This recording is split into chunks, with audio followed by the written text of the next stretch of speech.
Hola, Opito. We going live for my YouTube peoples. Kind of messed that up. But, y'all get the gist of what I was trying to accomplish right there.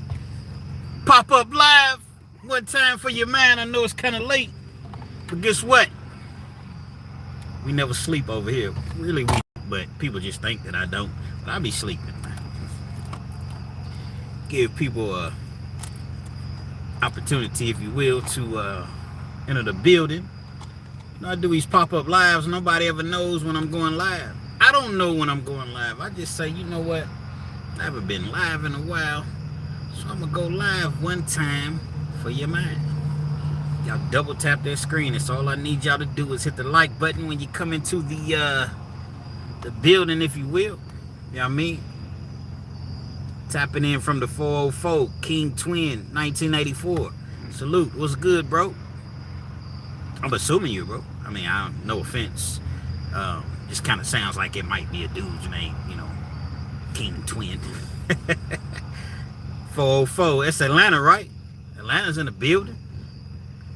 Atlanta is in the building. Oh, man, we got the trolls already. Let's get them on out of here. Yeah, we're not gonna play no games with them. Let's get them on out of here. You feel me? Let's get them on out of here with the quickness. I don't have any moderators. I have moderators, but I don't have any tonight, as I typically don't, because I never let her know when I'm going live. Come on, Curtis, man, with this backseat shit, man. I ain't never gonna be nothing in the backseat. Plus, you a hater, Curtis. You know what I'm saying? You be doing a whole lot of hating and shit. And then you'll be like, oh, man, I don't be hating. I liked 2 of your videos. I commented on 2 of your videos. I just don't block you because I really don't be blocking people, for one. And for two, you've been rocking with me since the beginning, but you need to quit doing all that hating. It's so unbecoming. What's up, man? What's good? I need y'all to like so we can get those notifications, you know, so everybody will know that I'm live, because I rarely go live, so it's just like, whoa. Man, I thought I erased your punk ass.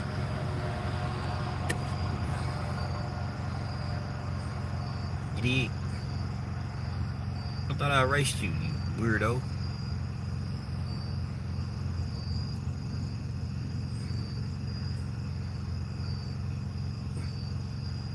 I'm gonna get you out of here, man.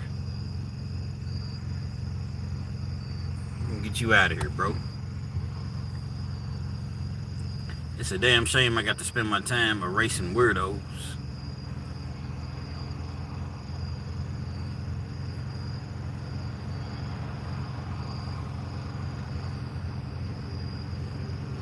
I don't know if my internet connection is off or if it's on. Hey, Curtis, say something on the chat for me. Since you always got something to say, just say yo anything so I know if my internet is working properly, because I don't see any. I may have to move to another spot. Adrian Terry, what it do? Sweet James out of H-Town, aka Houston, Texas. You know, I get a lot of people that chime in from Houston, man, H-Town. And as much as I've heard about Houston, as much as I've heard about Texas, period, I've never been to Texas. It's definitely on my bucket list. I got to get there, evidently, but definitely got to get there. Texas is in the building. Adrian. Takes a minute for people to pop up because people don't know that I'm live. Sweet James. How'd you get the name Sweet James, Sweet James?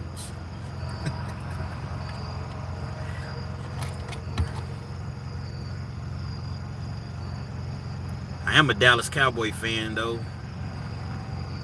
They've been really, really disappointing me this year, last year, year before last. I don't know. I don't know what's up with Jerry Jones, man. He just don't seem like he's just not a good GM, man. I get sick and tired of Jerry Jones, man. Every year, man. Hand it over to somebody else. Goodness gracious. Dallas is so terrible every year, and I've been a fan for a lot of years. Man, trash, man. I don't understand it. But I do understand it. But it is what it is.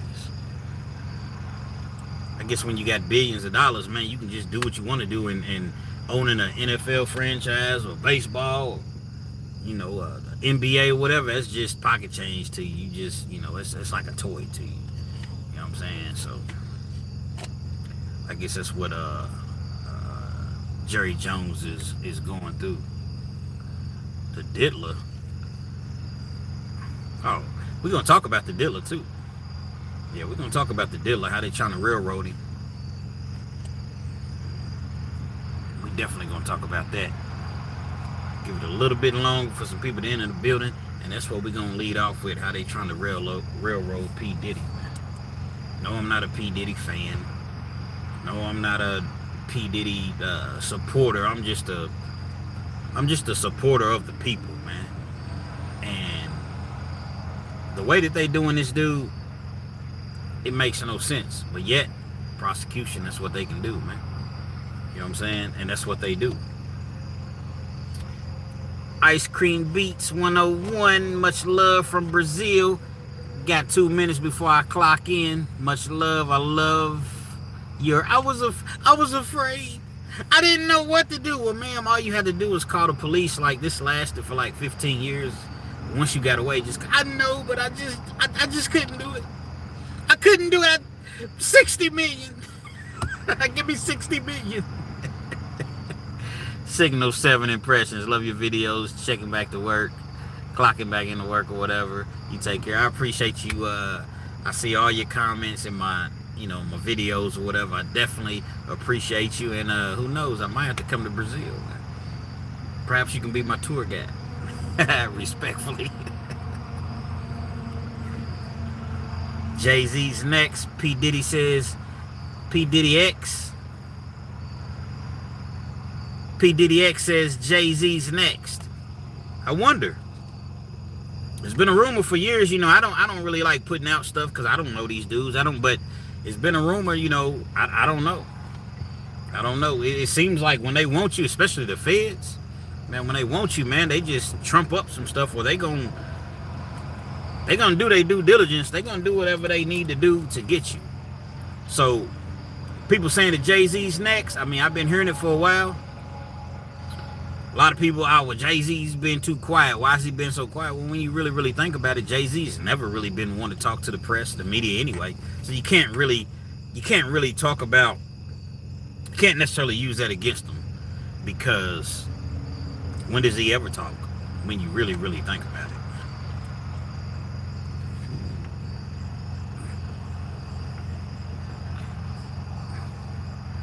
You feel me? Did you hear about Jack Dougherty? No, I'm unfamiliar. I'm unfamiliar. You can enlighten me on that if you wish to. See, my thing is, like, a lot of times people hit me up and they ask me about certain stories involving celebrities. Some of them I know some, you know, information about as far as story-wise, and most that I don't, you know, because I don't know. I just feel like talking about celebrities. Like, my channel is more so focused on telling stories, you know, to the people, man. Getting real legitimate penitentiary stories out there, you know. Talking about, like, celebrity gossip and all of those things. I don't know. I may start another whole channel for that, just like celebrity news. But on this channel, man, I primarily just tell stories or whatever. But no, I definitely didn't hear about Jack Dougherty. I mean, I don't even know anything about it. I'm gonna have to Google it. So enlighten me, man. It's a Q&A, you know, Q&A session. But getting back to this Diddy situation, man, these prosecutors, man, they relentless. They're ruthless. And the fact that they lost and they tried to give this man a life sentence for a bogus charge. First of all, Diddy's a piece of crap for the things that I've been able to see and interpret. Kicking that young lady on the ground like that, beating her like that, the multiple women that he's put his hands on, that's not cool, man. So people will say, well, come on, Kenz, man, you supporting Diddy. Did you not just hear what I said? Are you all not hearing the words that are coming out of my mouth? I'm not a Diddy supporter, man. But the thing about it is this, man, I don't believe that the government, I don't believe that anybody should just be able to just like railroad somebody. You know, okay, yeah, he beat up Cassie and he was wrong for that. He's definitely wrong for that. So you trump up these charges and try to give a man a life sentence? You know that man ain't no, he's a criminal in the aspect of he puts his hands on women, and that's wrong. That's so wrong. But you know that this man is not a criminal as far as gaining money or, you know, earning money or whatever from illegal activities. But yet you all hit the man with a RICO act. I mean, you want to come in and try to take all of his assets. Because had he been convicted of the RICO, they were coming in to, what is it called, a forfeiture. All of his homes, his boat, his plane, his bank accounts, everything. They were coming to try to take that, man. And you know, and that's just like, man, they play a dirty, dirty game. But see, these people are ruthless and they heartless, man. You got to be heartless to be a prosecutor. They should have just prosecuted the man for what he did. But in the end, they end up looking stupid. Why? Because they try to hit the man with a RICO act. He didn't have a criminal enterprise. Now they want 11 years. They want the judge to sentence him to 11 years.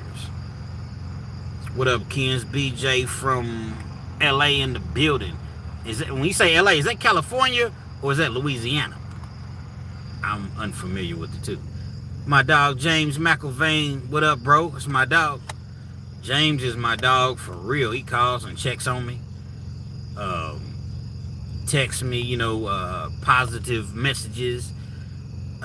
Tells people to hype my videos. I ain't gonna lie, I still ain't looked into the hype. I don't even know exactly. I know it's some good, you know, hype the videos. But I never really looked into it like that, but I need to. So I definitely appreciate you, James, man. We just doing a little Q&A, talking about the P. Diddy situation, as far as how the prosecution is trying to railroading. I mean, it's sad. It's beyond sad. Like, it's really, really sad.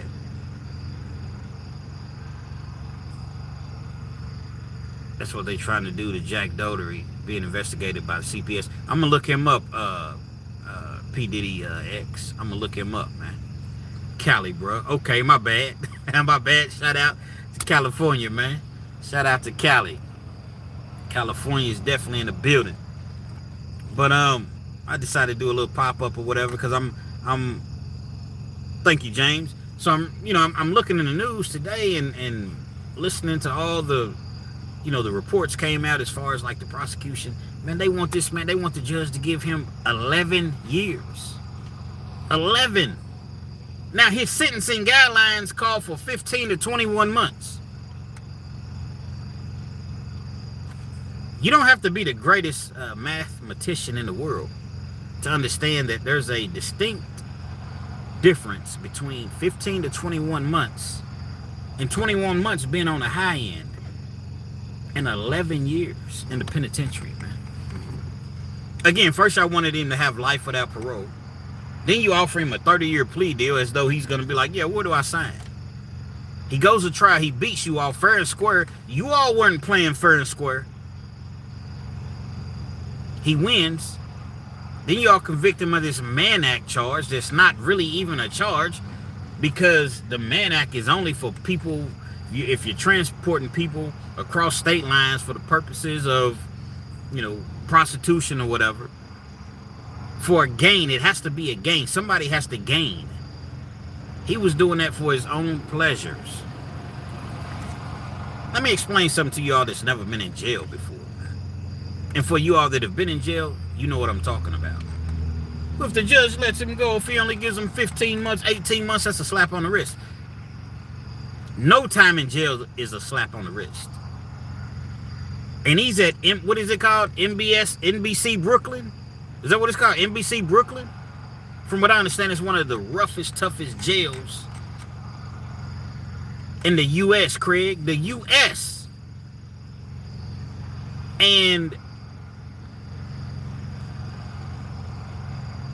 13 months. Public humiliation. He's lost out on so many deals. All the money that he's paid out in lawsuits. All the money that he's paid out to his attorneys. Embarrassment. Being away from his kids, his family. That's not enough.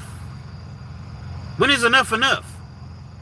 So what the prosecution does, they go in and what they're trying to do is what's called an upward departure. Meaning that they'll give the judge all of these different reasons so that the judge will say, you know what, I'm going to sentence him upwards of his sentencing guidelines because he did this. There was coercion. There was violence. There was this. Essentially, they're trying to use what they were trying to convict him of, that he was acquitted of. They're trying to use that very same thing to get the judge to do an upward departure. I'm really concerned. I'm really concerned because the judge, he seems like he's been siding with the prosecution the whole time. They filed a motion last week on the 25th. Rule 29 and I think Rule 31, I believe. Either throw the conviction out or give him a new trial. The judge was like, well, I'll rule on this very soon. Nobody's heard anything. If the judge is going to do the right thing, the Steelers. Yeah, y'all almost tricked that game off Sunday morning against them Vikings. I was on the Steelers, though, so I was cheering for you all, even though I'm a Dallas fan, but you all damn near gave that game away. James says, Curtis, are you in there? He's in there somewhere hating, talking about I need a backseat host.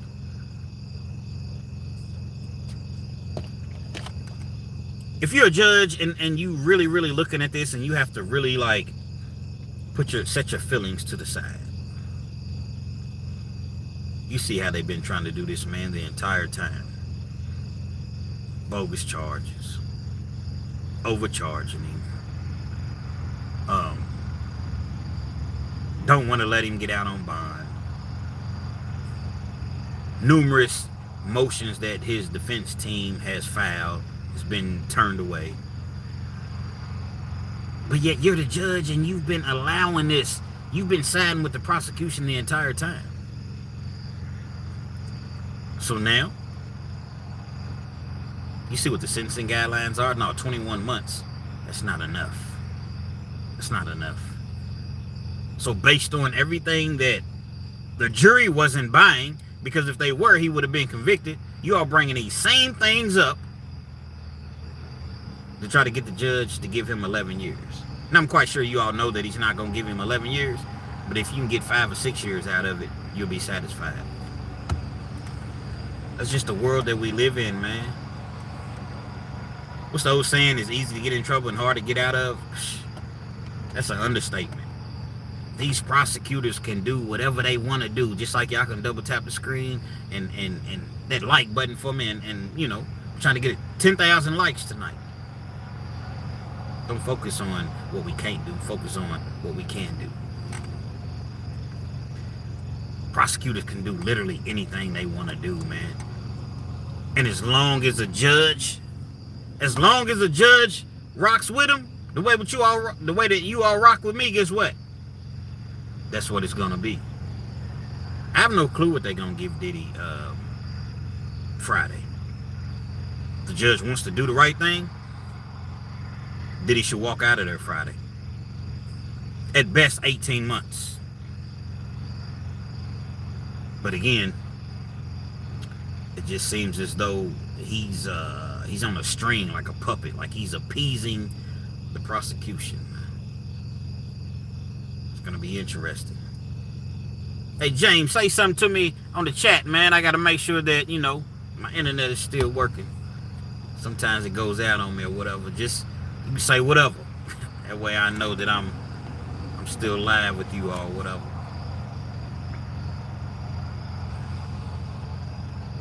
Y'all can feel free. Bet I appreciate you, bro. Feel free to ask me anything. You know, it's just a Q&A, just to tap in, you know, to the audience, see what's good, see what's going on with you all. Usual. Police still shooting people, gunning people down for no reason.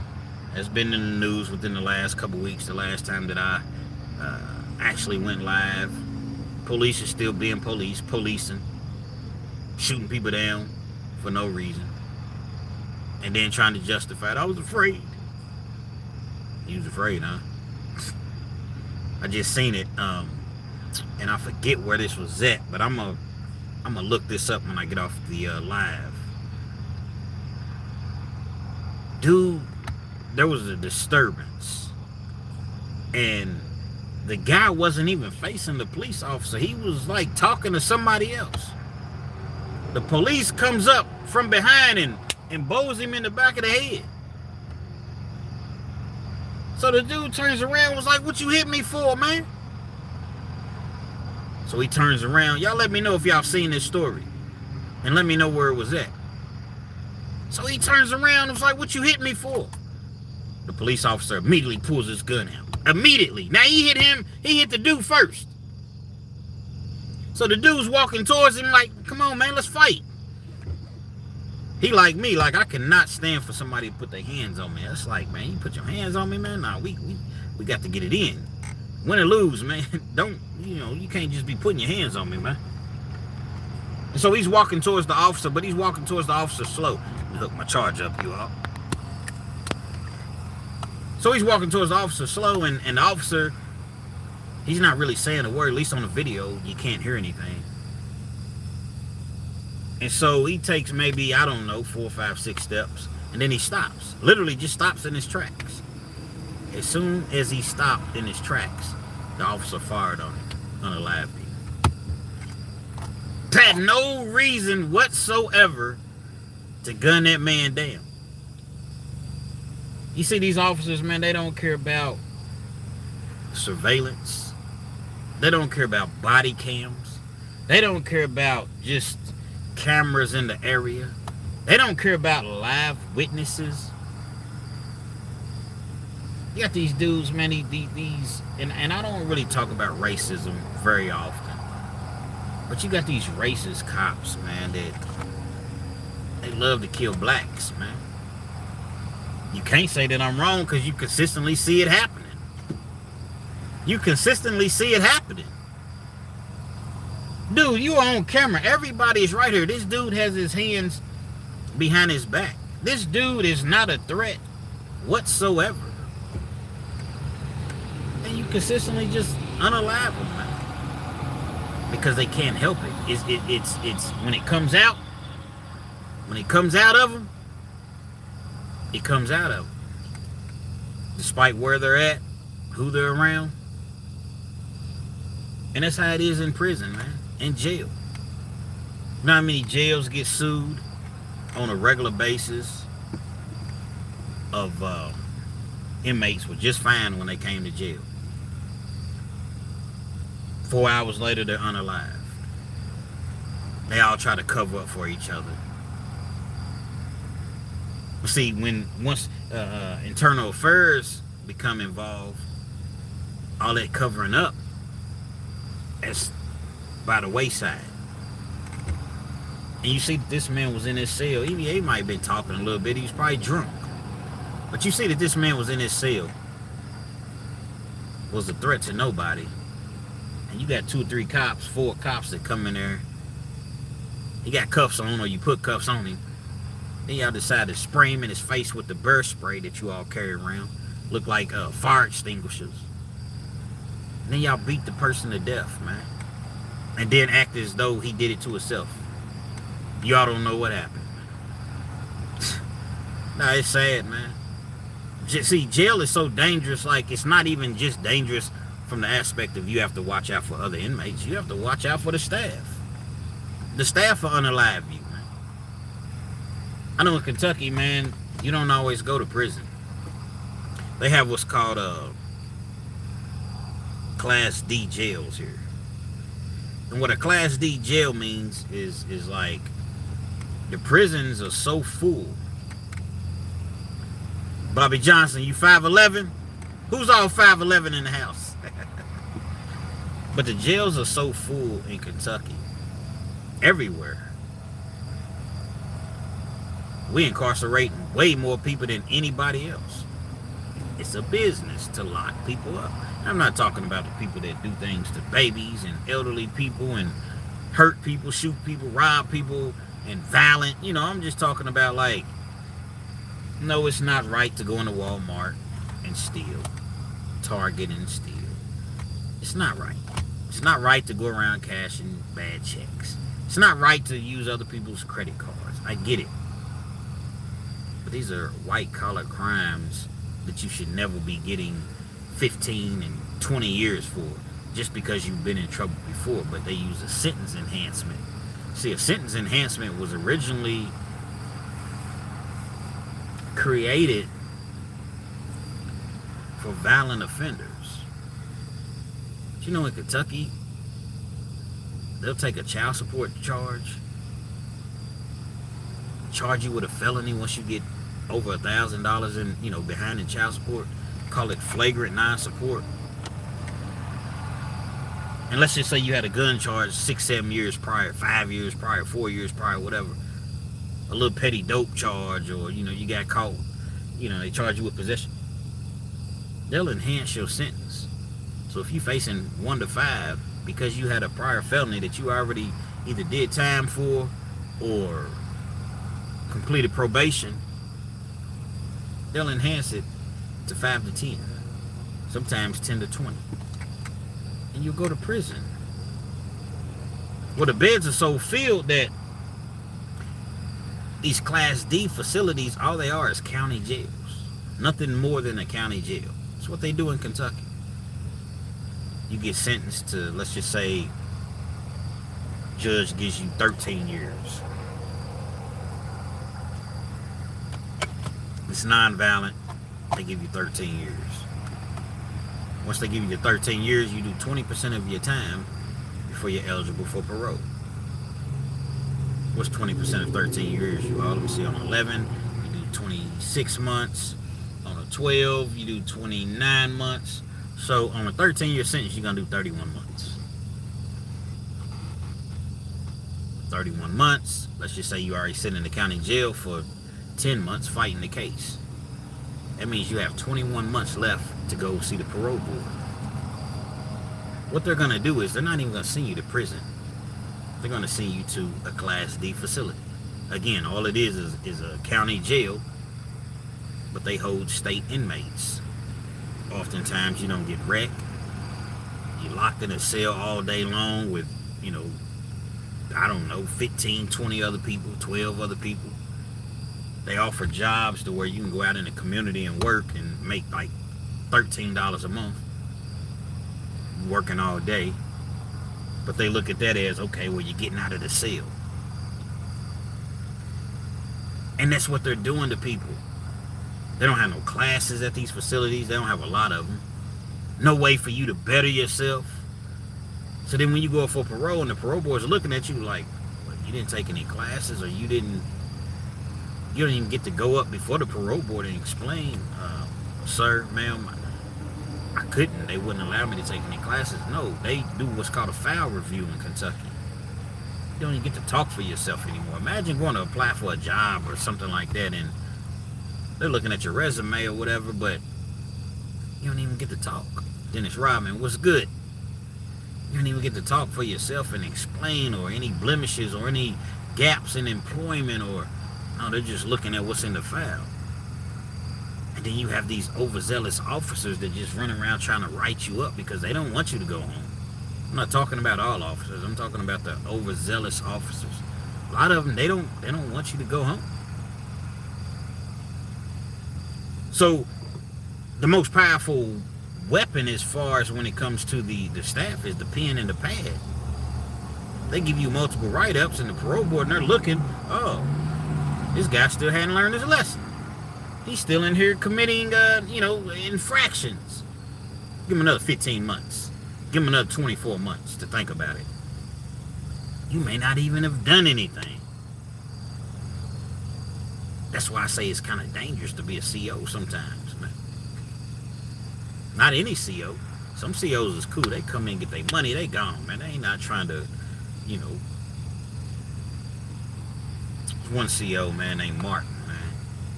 Martin's probably retired at this point. And Dennis Rodman, still haven't forgot what you did for me, bro. Really appreciate it, man. All day, man. You know what I mean? Yeah, my peoples, man. Any opportunity I get to, you know, help a person out, man, I'm definitely appreciative of it, man. Salute to you. So, hell, I forgot what I was saying. I'm getting old. Somebody tell me what I was saying, man. No, I was talking about a CEO or whatever. We'll keep it moving. I'll come back to it. So, it's like, if you're a bad CEO,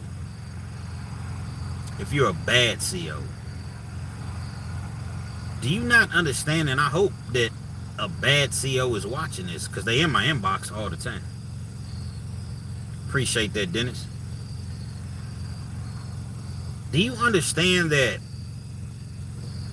once you leave work, you're out of the confines of protection?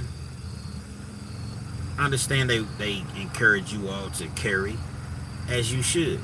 I believe everybody has a right, even felons, to protect themselves and their families. Y'all double tap that screen, please. But if you in jail and you're rotten, just writing people up, sending people to the hole, taking people's food, taking people's personal items, simply because you can, you deserve whatever comes along with that. You in Walmart one day, the gas station, Kroger, whatever. You got your kids with you, your family. I'm not an advocate for violence. I'm not an advocate for violence whatsoever. But a lot of people live by the rule of, you kill my dog, I kill your cat. Again, I don't encourage that sort of behavior.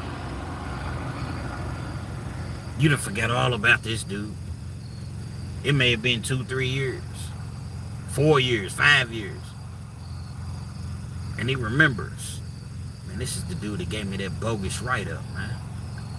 For no reason. Then when I went to go see the parole board,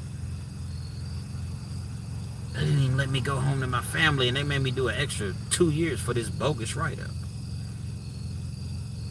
Now this person sees you. Maybe his life is not going the way that he wanted it to go. Perhaps he's dealing with some things in life. He's struggling. Because I'm going to tell you, when you get out of penitentiary, man, when you get out of jail, man, it's a struggle, man. Well, Kenz, you shouldn't have done it. Well, guess what?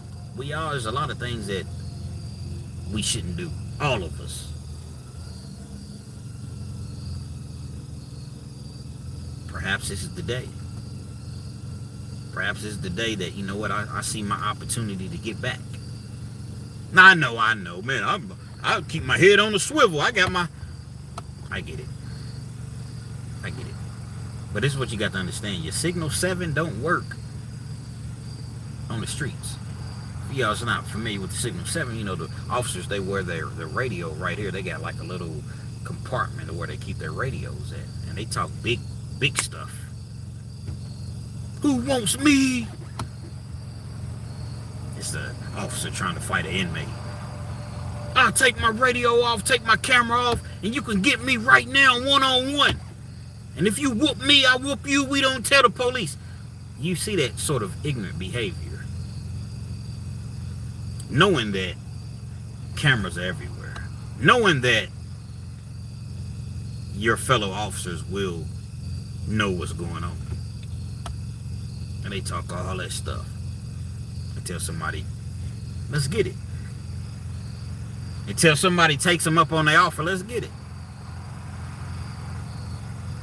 Now their whole disposition, their whole demeanor changes.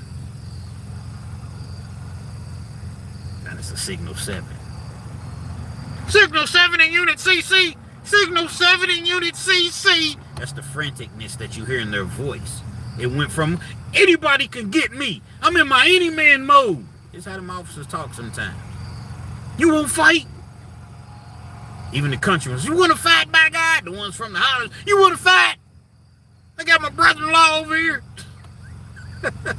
My brother-in-law watched the door, by God. Talking all that stuff. Yeah, let's fight. Let's get it, man. Huh? Yeah, let's get it. Signal 7 in Unit CC. Signal 7 means stop what you're doing and get here. Not now, but right now. This is the officer in distress. Signal 7 in Unit CC. See them all running in. I done seen them call a Signal 7. Man, I ain't never told y'all this story, man. I done seen them call a Signal 7. We's in the county. And my dog, man, this white dude, I don't even want to say his name because I want to say his name, but I'm not going to say his name. And I've been seeing this dude, like, when he first came into the county jail. Because the only time I ever did in the county jail was, like, when I was going to go to the pen. I ain't never really been no, misdemeanor sort of individual. Every time I catch a case, I'm facing 20 to life. At bare minimum, 20. And so, I kept seeing this dude come, like, he would come in, and then we probably wouldn't see him for a few years. I catch another case, I see him again. It seemed like we was always in the county jail at the same time.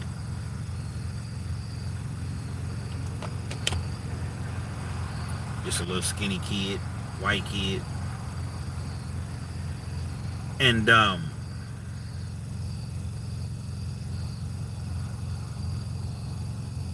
boy don't miss was good in the building, just chopping it up, laying back.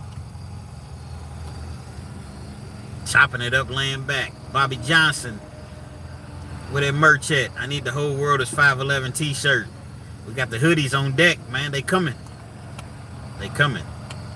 They definitely coming. So I keep seeing this young man, and he's probably, like I said, 18, 19, maybe 20, I'd say about 20. White dude. He's probably about 6'3". Got like a little chin strap, beard or whatever, short little fade or whatever. A little swag about himself, man. Dude was cool, man. And I seen him do some gangster shit, man. We was playing poker one night. Never played poker in prison. Yeah, I work at Papa John's, bro. You know what I mean? I've been there about, 4 years, 4.5 years. Gotta do what you gotta do, right? Y'all start sharing my videos and get me to 100,000, I ain't gonna have to work at Papa John's no more. Respectfully. Give me to 100,000 subs, I ain't gonna be working at Papa John's. Give me to 50,000, I'm not gonna be working at Papa John's. Hell, the way that I feel, give me to 20,000, I might not be working at Papa John's. But I'd say at least 30,000. But nevertheless, so I see dude, man. We just gonna call him Wee Wee. We're gonna call him Wee Wee. And there's a reason. There's a reason that I'm calling him Wee Wee. So the dude, we playing poker, and he's talking to me one night. He's like, bro, I just keep losing in the poker games, man. Like, he kind of took to me. I was a little older than Wee Wee. I keep losing in the poker games, and I don't understand. I'm like, yeah, they be getting me sometimes, too. I'm a little bit more seasoned because I'm older, and I've been locked up before. He has too. He's been locked up too. So one night we at the poker game. We at the poker table, and the dude that usually runs the games, OG Mike, appreciate that the boy don't miss. It's definitely a grind, man, but it's gonna pay off, man. It's definitely gonna pay off. And so OG Mike, I see him pass a card under the table to the other dude. I don't even remember his name, and if I did remember it, I'd say his name. But he passes a card underneath the table to dude. Wee sees this. Now the dude that OG Mike passes the card off to, he's about, Wee's about 6'3", maybe 6'4". Dude is a couple inches taller than him. Black dude, dark skin. They probably weighing in at, Wee had to have been about 220. I know dude was probably every bit of 250. Most big dudes can't fight you all. I'm sorry to, no disrespect. I'm not saying all big dudes. I'm not saying that. So if you're a big dude, but I'm saying most big dudes that I've encountered can't fight. You know why? Because they've been big their entire lives. They ain't never had to fight. They voice, they look, get them in a fight. Man, now don't get it misconstrued, because I done seen some big dudes throw. I'm talking about a sleep you. You go straight to sleep. And depending on the caliber individual that he is and where we're at and how he's feeling that day, he might stomp you out once you are already asleep. But Wee sees this and he's like, he don't even say nothing. He goes over to the kitty. The kitty is where like they keep all the goods at, all the commissary. In jail, you play for commissary. We don't have paper money. Commissary is money. Honey buns? I'm talking about the county jail, not even the penitentiary. And the penitentiary is the same, but I'm saying in the county, items like honey buns, chips, drinks. Man, that's vital.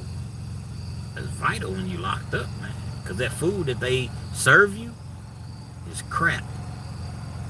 Summer sausages. They got the pickles, paws, double paws. And so you're trying to win as much money as you can win so that you don't got to eat that nasty slop that they send through the, to the cells or whatever. He goes to the kitty, as I was mentioning, where everything is kept, grabbed all of his stuff that he put in the game, and then grabbed a bunch of other stuff. He was like, my dog. He was talking to me. He was like, my dog, if any of this happens to be yours, I'm going to give you your stuff back, man. But these motherfuckers is cheating. Damn, for real. So Mike, OG Mike is probably, he ain't nothing but definitely not 5'11". Remember I said that Wee is 6'3". I say he's 6'3". I'm not gonna say he's 6'4". He's about 6'3". Mike runs up on him. He got a pen in his hand. Now in the county jail, they give you like the little small pens like that, and they're flimsy. They're not but he has like a regular pen. It's not too hard to get or whatever. So he got the pen in his hand. Signal, that's supposed to be like, okay, I'm gonna stab you. This is my knife. I'm gonna stab you. So he got it in his hand. Wee's looking down at him. Mike goes to make a move like he's really trying to stab Wee in the neck. And imagine, Mike's only, I say he's not 5'11". I don't think I told you all exactly how tall he is. Mike maybe 5'9". Mike's OG though. Been in the penitentiary, in and out. Wee's maybe 21, 22, somewhere right around. And I say he looked 18, but he was probably 21, 22. Mike's probably 45. Maybe 40. I say about 40. So he reaches up to stab Wee in the neck with the pen. Wee kind of got some long arms or whatever. Kind of blocks it. They get to tussling. Picks Mike up, slams him. Boom! Slams him. Mike hits his head on the ground, man. You're in a prison cell, man. Everything is metal and block and cement, and It's not plush carpet. Hits his head on the ground. Boom. Other dude comes, runs over, tries to jump in. Wee Wee drops him. Boom! I didn't even get a chance to, like, Wee Wee drops him. Boom! Once he dropped him, a couple other dudes jump in. You got to imagine, we're in a pod. They call it a pod, right? There's 12 people in the pod. 10 to 12. When you're in your pod, you're locked in. You done slam Mike. You done drop dude. A couple other dudes, came trying to jump on Wee Wee. Black dudes. There's not too many white dudes in the cell. I don't really want to jump in, to be perfectly honest, because I'm not really trying to go to the hole. I'm not one of them type dudes that, some people, man, send me to the hole. I do all my time in the hole at ignorant jail penitentiary lingo. Send me to the motherfucking hole. Not me. I've been to the hole. I will go to the hole to defend myself, but it's not my first, second, third, fourth, or fifth, choice, if you will. A couple other dudes run over, like they gonna jump. Wee Wee, I'm like, nah, man, y'all chill out, man, y'all chill out. Dude swings at me. I'm just trying to calm, being the older, I'm trying to, and I wasn't even that old at the time. I'm just trying to, chill the situation out. One of the dudes steals at me. Swings at me, rather. Oh. So now we throwing. It's about 3 or 4 of them. Me and Wee Wee. And we tore that bitch up. The whole cell. Thing about Fayette County Detention Center, that's where we were at in Lexington, Kentucky. Everything is glass. I'm not sure if y'all old enough to remember. Some of you all are, but there was a show called Oz back in the day, and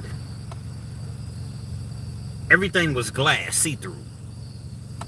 So the CO caught wind of what was going on, called a Signal 7, as I've already mentioned. Signal 7 in Unit CC. Signal 7 in Unit CC. They come in and I fall back.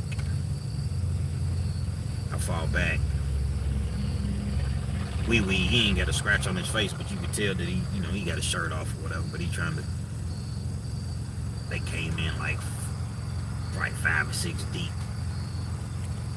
Wish Wee Wee hadn't done this. They come in 5 or 6 deep. Exactly, Fernando Miller. 97, it was on HBO. So you remember at a BC, and you remember where everything, they could see everything was glass. Because a lot of prisons or a lot of county jails is blocked. There's a door. You got to open the door to see the inmates. In Lexington Fayette County Jail, you can see everything. So you're a CO, you got 4 pods upstairs, 4 pods downstairs, and then you got the guards tower in the middle, and it's an officer 24 hours a day, 7 days a week. They can see everything. Now, obviously, you can't see everything at once, but they just happen to see what was going on. 6 or 7, they come in talking that tough stuff. We chilling. I done backed all the way up, so they don't even see me. They didn't even know I was a part of it.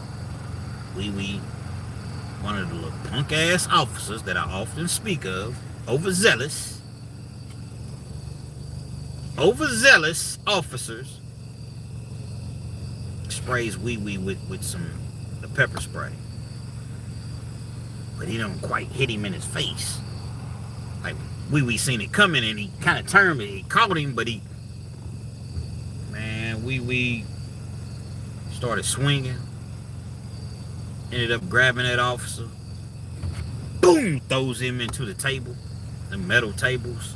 4-man tables in the pod. A couple of the officers ran in. Man, he done whooped like 4 or 5 officers. When I say he done whoop, when I say whoop, he didn't like damage him. Like he wasn't really. Like when he hit him, he might hit him in the body shots, throw him into the wall. Like he wasn't just knocking them out because he knew that they were officers or whatever. I ain't never seen them call a double signal 7. As I'm in signal 7 in CC. No. Somebody get here. Somebody help us now. Somebody help us down in CC. we was whooping out officers. They come in. They bring the little shields, the E squad. That's what they call it. They dress up like they hellified military, all black, got their face covered. They come in, you know, they got the paintball, or the, not the paintball guns, but the, what are they? Where they shoot the little pellets at you and then they explode with gas, and they bring all of that in. They finally get Wee Wee out of there. They prosecuted him. Wee Wee got an extra 2 years off that shit. An extra year, rather. And I just think back to that, and it's just like, wow. When you go to jail, Fleece Johnson talks about it all the time. I talked to Big Lee. Shout out to Fleece Johnson. Shout out to Big Lee at Hustler Spirit 502. Look for us to be doing something real soon. Actually, it was already supposed to have been done, but Fleece kind of started to blow up, and his services was needed, so he was in Florida, and he was in California, then he was at this place, that place, or whatever. So, but we got some things we're gonna bring you all, and but I be talking to Big Lee, man, and that's the dude that interviews Fleece Johnson all the time. You know, he's just 65 miles up the road. He's in Louisville, Kentucky. I'm in Lexington, Kentucky. And he listens to my videos, my stories, and he's like, man, some of your stories are like similar to Fleece's. To a certain extent, man. I don't, you know. But that's just the way that it is in corrections, and especially here. Got these officers, man, they just, they're I don't know if they didn't have no girls in high school. I don't know what the problem is, but they definitely overexert themselves, and they definitely take advantage of their authority, abuse their authority, and they know it. Joseph Carter, I ain't get the notification, but I'm always find you, big homie. What up with you? The real Kenz, man. I'm good, man. What's going on? I appreciate you chiming in. I just did a pop-up live. A lot of people is not getting my notifications for whatever reason. I just keep grinding, man. I just keep going. You know, I'm a very, very humble individual. When people tell me, Kenz, you should already be at 100,000 or 50,000 or 75. It's not up to me to decide. I appreciate that. But it's not really up for me to decide where I should be at, you know. Only thing I can do is just put my videos out, be consistent, be forthcoming with you all, and the people that rock with me. But I definitely appreciate it.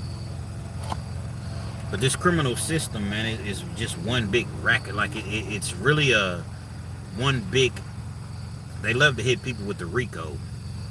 This is one big RICO. Locking people up. Think about it.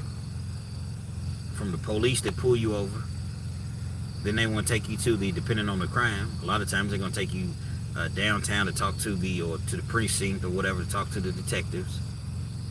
And the prosecution, according, you know, depending on what the detectives say, are going to charge you. Then you got to deal with a judge. They're all on the same side. The checks come from the same people. You can't necessarily look at a person and judge them and say, well, if you didn't do this, then this wouldn't have happened. You know, whether there is merit to that, you should keep yourself out of situations in which you can, you know, land yourself or find yourself in jail. Everything is not always as it seems. I just told a story the other day, day before yesterday. I'm driving down a road, man. It's raining outside, man. An officer pulls me over. Says my music was too loud. I'm not in a residential neighborhood or anything. I'm riding down like a regular road. There's no houses or there's apartments on the side, but pulls me over, it's pouring down raining. You know why I pulled you over? Dumbass question that they always ask you. Pretty good idea. But the thing about it, the dude was black. He was a black officer. I didn't know him. He looked like that motherfucker off of what's the dude on Texas Walker? Trevette looking motherfucker. Had the little hat on, whatever, uniform, got his poncho. He's telling me to roll my window down. Bro, this freaking a hurricane after this motherfucker, man. I got my window cracked, but damn. Roll the window down. Bro, what you want me? Shut up! What he said to me? Shut up! We in Hurricane Katrina. You in my window because my music's loud. I'm like, what? You heard me? Shut up, nigga. Fuck you, nigga. That's what I said to him. And I don't advise you all to speak to the police in this manner. I was younger than obnoxious. Fuck you, nigga. We going back and forth or whatever. Only thing that saved me, in my opinion, is that the backup came, like simultaneously, like the backup came. So it was one of those, I'm already handle him. Before I do so, let me go talk to a backup. And the dude that was the backup, the dude's name was Mike. We went to college together. Knew him in high school. We didn't go to the same high school, but man, what's going on, man? Man, you need to ask your D-sucker co-worker, colleague, what the deal is. It's raining. I done left parts of the story out. He done pulled me out of the car, and that's when Mike pulled up or whatever. He done pulled me out of the car. I done told him, like, hey, bro, why don't you just follow me to the gas station that's like less than a half a mile away? You got me out here, I don't got no jacket, no hat, no nothing. I'm just out here because earlier it hadn't been raining, it just started raining. And I'm standing out there looking silly, man. Get on back in the car, man. I get back in the car. Sitting there maybe 10 minutes. Got the heat on. And Mike, man, get on out of here, man. I apologize. And I left and went on my merry way. Now you got this officer that pulled me over, talking about my music's too loud. But if y'all could have seen how bad it was raining, obviously my windows weren't down. I was jumping though, I ain't gonna lie. I had 3 JL audios with a Punch 1000 amp, Rockford Falls Gate. I'm in there jumping. You don't wanna go to war with a soldier, no limit truth. That was back in the no limit days, man. Probably early 2000s, late 90s. So I was jumping. But enough for you to pull me over under these circumstances? It was crazy, man. Because I often reflect back and I think, what if Mike hadn't pulled up? To this day, I see Mike. I see him all the time when I go out. I don't want to beat a dead horse, double pause. But there have been times I've been like, bro, I remember you saved me at one time because dude had the look. He had the I don't know, he had that look in his eye, man. I remember in that part, even though he was black, little Clinton Bigsby looking motherfucker. I remember in the movie Django, he had that look. I remember when Django and what was this dude's name? The dentist. They came on the ranch. And dude said, y'all drove all the way here. No appointment, no nothing.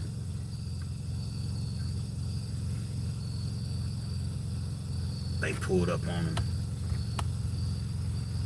Well, actually, the dentist was like, I got 5,000 reasons why you may want to sit down and talk to me. I'm just paraphrasing. Well, why didn't you say so? Come on in and get you something cold to drink. So the Django, played by Jamie Foxx, he's roaming, he's looking for, they're bounty hunters. So he's looking for 3 brothers. I don't even remember their names.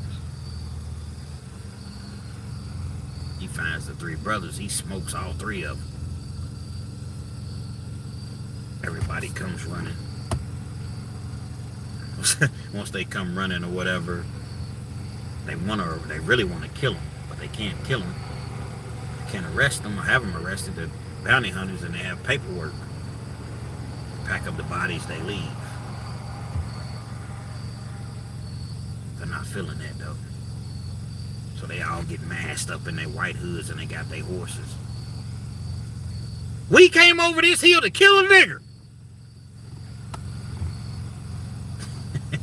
That's how they feel. That's how them police be.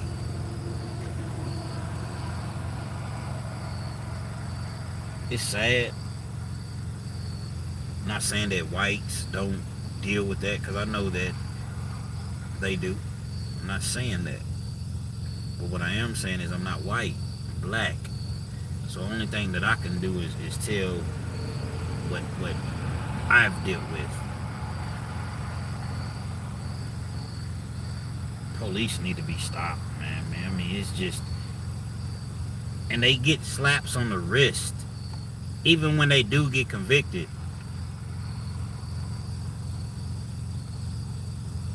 2 years, 3 years, 5 years, 10 years. Well, you just outright just murked somebody. Murked somebody. And you get 5 years for it. Probably get your job back, or maybe in a different jurisdiction when you get out. Fernando Miller says best part of the movie. Yeah, it was a funny part, man. Can't fucking see shit in this thing. I can't see, you can't see. All the fucking matters the horse can see. Now that's a raid.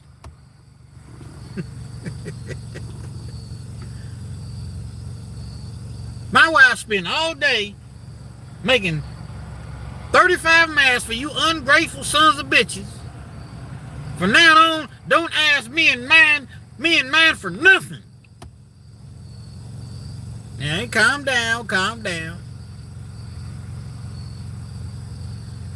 You ever notice in that movie that the dude that got mad, his wife made all the masks, he rode off and he was gone, but everybody else got smoked. You ever notice that? He left. Don't ask me and mine for nothing. And he's gone.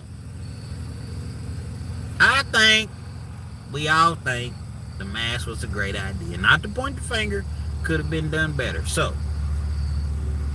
this time, we go without the mask. But the next time, we use the mask.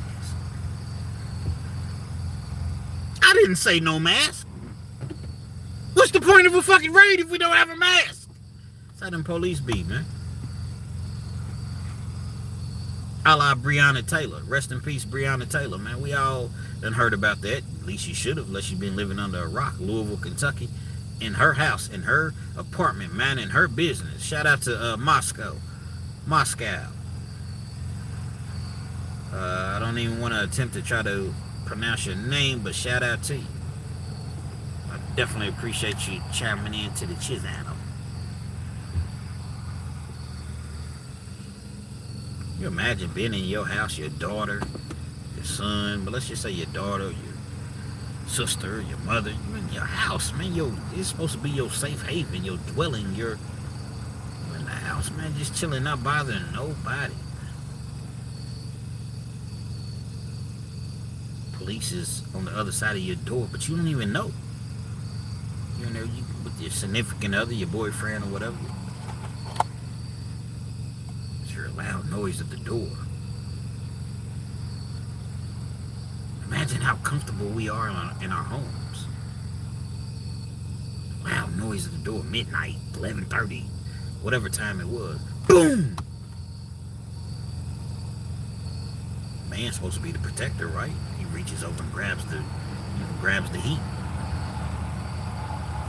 He's fine. The only thing he knows is somebody done just kicked his door in.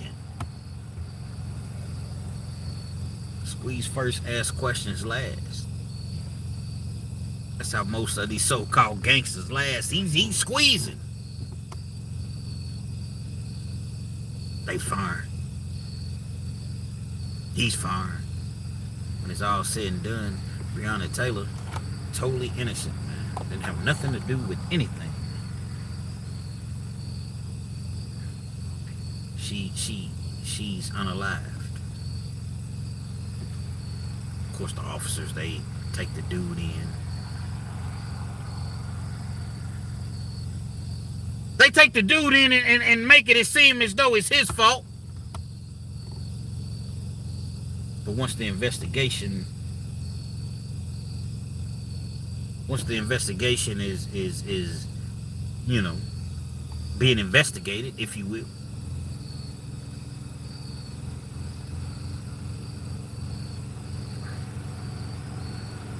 come to find out, they had a no-knock warrant.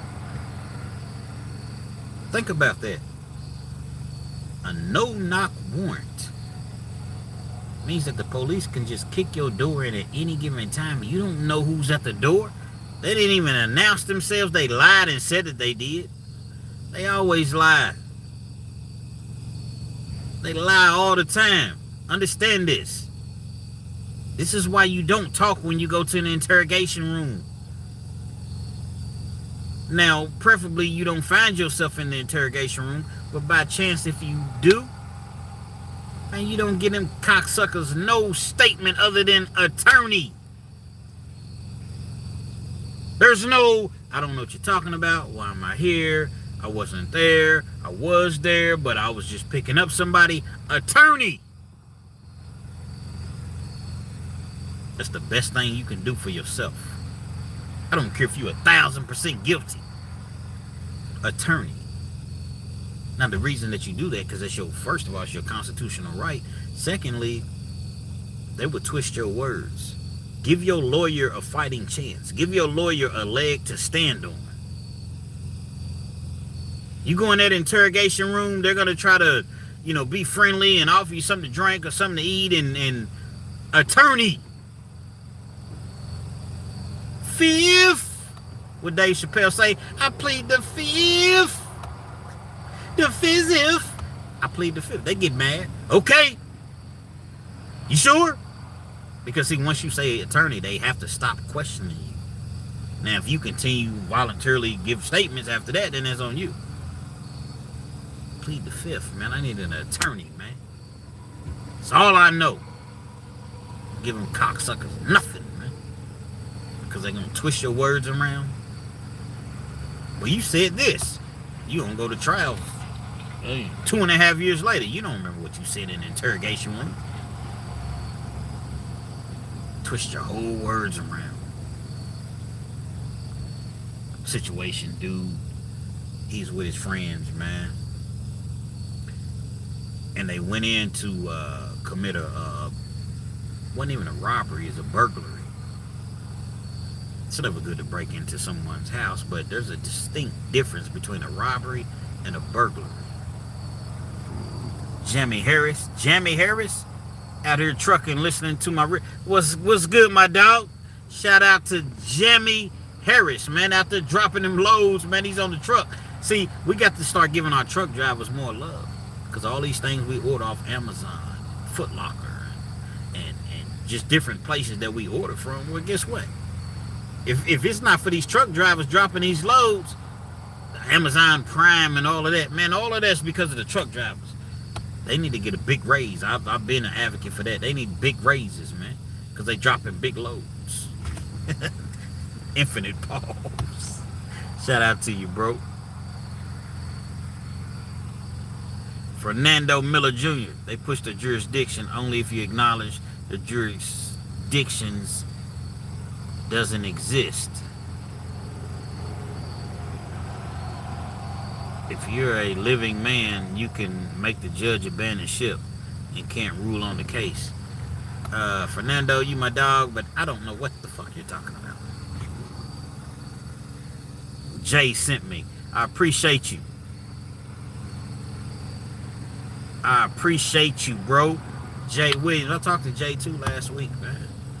Me and Jay had a conversation alone. Matter of fact, we was on the phone. We was on the phone for a good,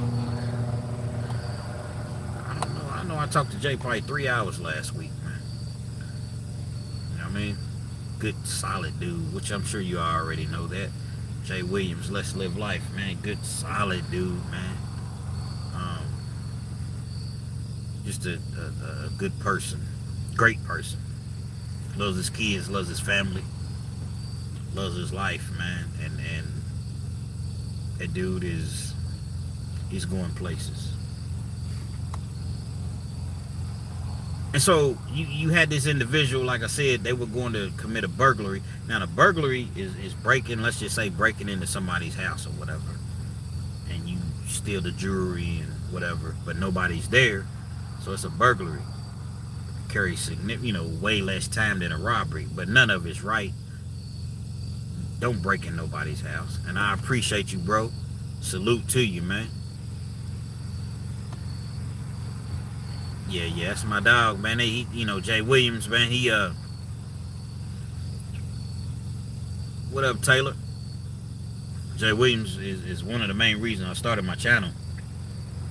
Just watching him, and he encouraged me. And there's another dude named Big Hurt.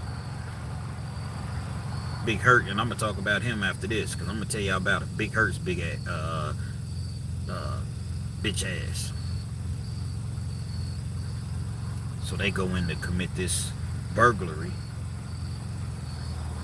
And when they go in to commit the burglary, they don't think that anybody's home. But it ends up being one person that's there. So once the one person, he comes out, he's trying to fight him, and he don't want him, they done took all the jewelry and money and what. He's trying to fight him. They stomp him and beat him, but this was outside. At this point, he runs outside. Now the dude that I'm speaking about, he sees what's going on. Man, y'all said nobody was here. It's always somebody that panics. Y'all said nobody was here. Little black dude, man. He was, I don't know, couldn't have been no more than 5'7", 5'8", but he was kind of heavy set a little bit. Probably went in at, I don't know, 250, 240, something like that. He runs. He leaves like, gone. I'm gone. And so when he leaves, the other 3 individuals, first of all, it's 4 of y'all breaking into one house. Never break into nobody's house, period. But I'm just saying, what do y'all think y'all is gonna get? 4 people. So whatever y'all get, y'all gonna split that. And so he leaves the scene. Come to find out that the dude that came out to try to stop them, he was in the house or whatever, they stomped him, man. Stomped him to where they unalived him. They unalived him. You got 4 individuals that's participants, if you will, in a crime. Any sort of crime, really. It's only a matter of time before someone says something.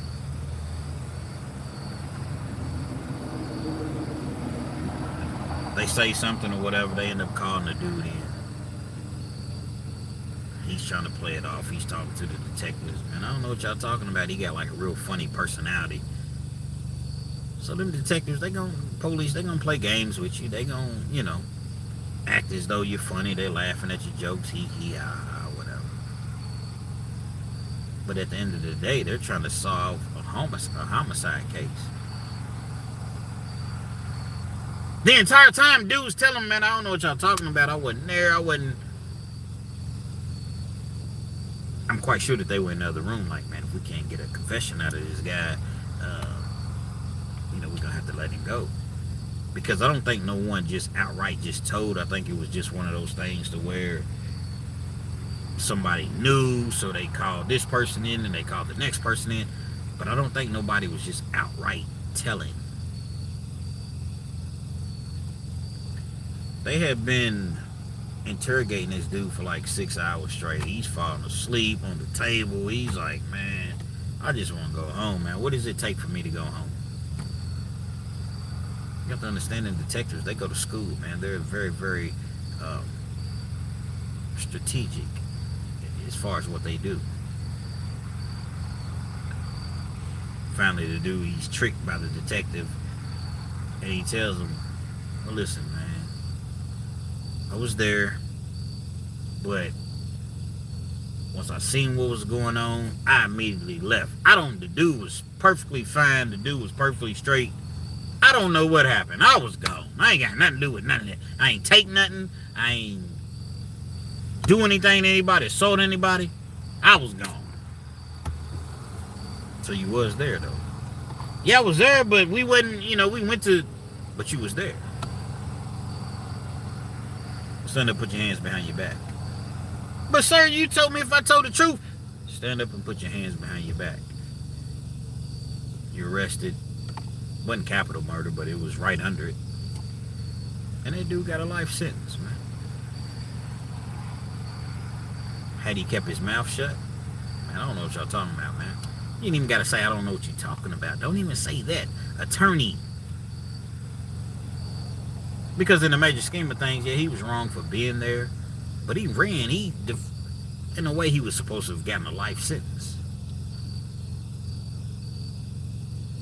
You have to learn to do these things if you're going to be in the streets. And it's not just about being in the streets. And I'm not on here trying to teach people how to beat charges, how to beat the system. Because you beat the system by simply not being in the system. So that's not my motive. It's not my aim.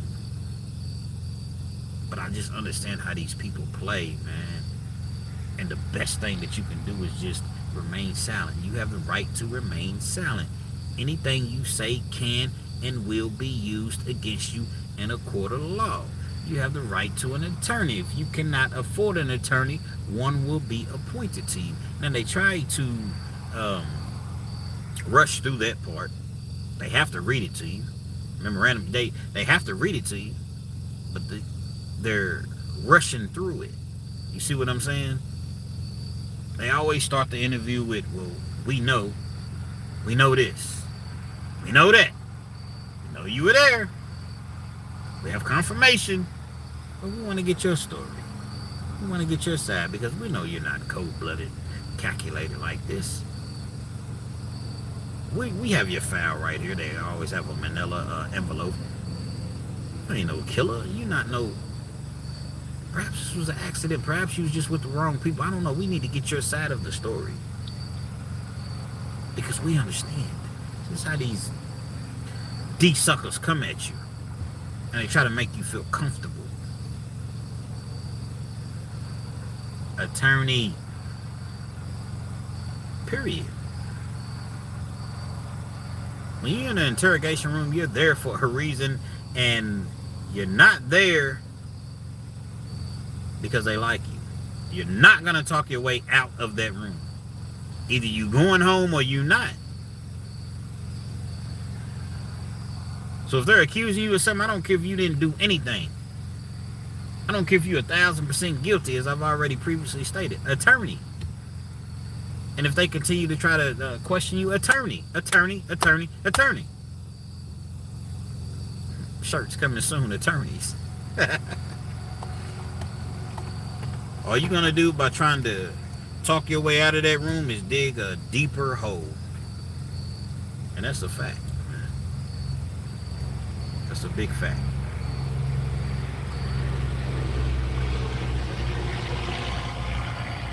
I got to excuse the noise. I'm right here by the highway or whatever. But I mentioned Big Hurt. And I'm not sure if you all familiar with Big Hurt, Fresh Out Prison series.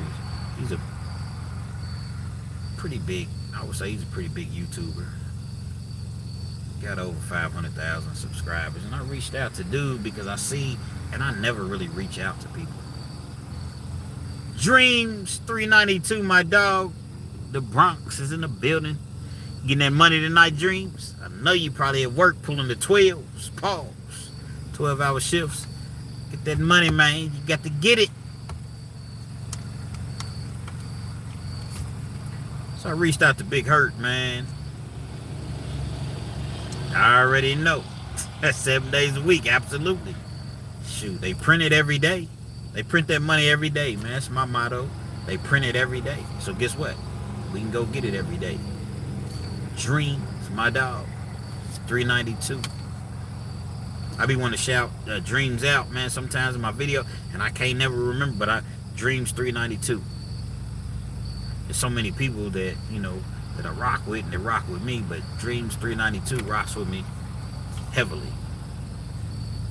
So I reach out to Big Hurt, man, and just, you know, just on some, like some advice type of, you know. Absolutely, the Scat Pack, gotcha. Gotcha. $3.92 for the Scat Pack. And so, glad you made it out of the homeless shelter, bro. I think you got me misconstrued. I ain't never been in a homeless shelter. Nothing wrong with the people that's been in a homeless shelter, but I've never been in a homeless shelter. So I reach out to him and he never responds. Damn. I'm not reaching out to him for a handout. I'm not reaching out, you know, I'm just trying to get some advice, maybe get an interview with him, even if I gotta potentially pay. That's cool, because I see him interview so many other individuals. You know, I see so many other individuals. Let me block this weirdo real quick, y'all. Give me just a second. Okay. And so I'm like, well, damn, these people he's interviewing, some of them been to prison, but some of them haven't. I get at him. Absolutely, I'm nowhere near. I appreciate that, John Sloan. Somebody just got murked on 7th Street, fam. Man, it's been going on. Somebody's been getting murked damn near every day here, man. I'm nowhere even near remotely, and that's where I grew up at, in that area. Not on 7th Street, but right around the corner. Off Loudon, Castlewood. Right there. He never will respond to me, so I catch him on a live one day, and I'm like, you know, I sent a couple messages. He don't respond. So I said, you know what? I know how to get him to respond. I sent him like a super chat, a super thanks. $10, something like that. He still don't answer my he don't acknowledge me. Most of the time when you're on live and people send the super chats, the super thanks or whatever, you see it, it's highlighted. You're like, oh yes, my dog, man, what's good, man? You Big Hurt didn't do that. So now, you know, I kind of got out of character a little bit. I'm like, damn, Big Hurt, man, what my money can't spend? So he's acting like, well, who are you, brother? You know, he talks all like some bitch. Who are you, brother? Now, this is on his other channel. This is not his prison channel. He has another channel. And so I'm like, hey, bro, no disrespect, man, but I just, you know, I've been trying to get at you, you know, in your emails, man, and I know you're probably busy or whatever. You think you could, you know, hit me back, you know, so we can, you know, possibly discuss some things or whatever. So he immediately goes in like, I think he asked me like, who are you or something like that. I'm like, man, I'm just a small YouTuber, man. You know, I got a prison channel, and I'm really trying to move up. My channel's not really moving the way that I want it to move. So I'm just trying to, you know, maybe get at you and get some advice, or, you know, not asking you to do nothing. Well, I don't really do prison content like that anymore. You don't need to bring that to this channel. This is my other channel. You need to. Okay, bro, but I've emailed you. I've tried to. See, that's the thing about you guys. Y'all think that just because, you know, like he just went off into a frenzy about as though I was asking him for a handout. I ain't asked you for nothing. bro, you nowhere near Jay. You may have more subscribers than Jay Williams because you've been on the scene longer. But Jay Williams will tell you all, I ain't never asked nothing. I ain't never asked for an interview. I ain't never asked for nothing. I ain't never asked for a shout out. He's giving me shout outs, and I definitely am appreciative of it. I ain't never asked for. I'm just a cool individual. You know what I'm saying? Like I met Jay Williams because a lot of people, when he was going through his trials and tribulations, they were coming at him the wrong way, and I'm like, hold on, man. Well, why don't he talk? Why don't he answer us? Why doesn't he? Because he can't talk. His lawyer's telling him don't say nothing. He's on the internet where he's getting millions of views, hundreds of thousands of views like weekly. He can't talk. He can't say anything. But I'm gonna be the bridge, so I'm gonna talk for him, but only to a certain extent. I never did that for any sort of. I never knew that he was gonna reach out to me. He just called me one day out of the blue because he ended up getting the video. And he hit me up one day, but I did that just out of just me, just being me. He'll tell you, I've never been like, hey Jay, can I get that interview, bro? Hey Jay, can you shout me out on your channel? He's done it, and we are gonna do an interview, but it's gonna be when the time is right. I ain't never appreciate that, Taylor. Appreciate that. I've never done that. And so when I'm getting that big hurt and I'm asking him, you know, just trying to get some, man, the man just kind of just shot, well, he did. He blatantly shot me down like a, so you know what, I ain't watched the Big Hurt video since. Because I'm really disappointed, and I was telling Jay about that. And I ended up hearing some things about Big Hurt that he was doing in the penitentiary, allegedly. But guess what, I'm not going to get on here and talk about Big Hurt and what he was doing. That man is but you're always on here talking about this and talking about that. Come to find out,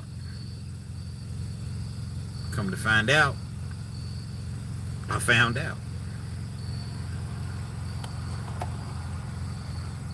See, people get so far up sometimes and they feel as though they can just say anything to you, man. They can just treat you any sort of way. I don't care if you got 5 million subscribers. I'm a man, you a man. Bro, I came at you like respectfully. How can I get with you? And I don't know, hand me this, hand me that. Even if I got to pay for, but you just played me to the left, man. You prison content creators, y'all act like this is just easy, and I've been doing this for 10 years, and bro, I didn't even say nothing about none of that. I just asked you a simple question, man. I don't care nothing about you being big and you got muscles and you, man, don't, none of that mean nothing. Not in my world, it don't. To me, it don't, and to most other individuals, it don't. So I don't even watch the dude's videos no more, man. You know, I salute to him. Like I said, he was the main reason. He was the main reason I started watching prison content. Then I seen Jay Williams. Not gonna disrespect him any more than I probably already have, but it's just, I hate when people are like that. People hit me up all the time, and I'm nowhere near a big YouTuber, and I help people out. I shout them out. I give them the things that I know. I tell them inspiration. You need something, holler at me. As far as, you know, if you need to know something or whatever, how this YouTube thing works. I don't know everything, but I'll tell you what I know. Big Hurt always looks sweaty and greasy. Yeah.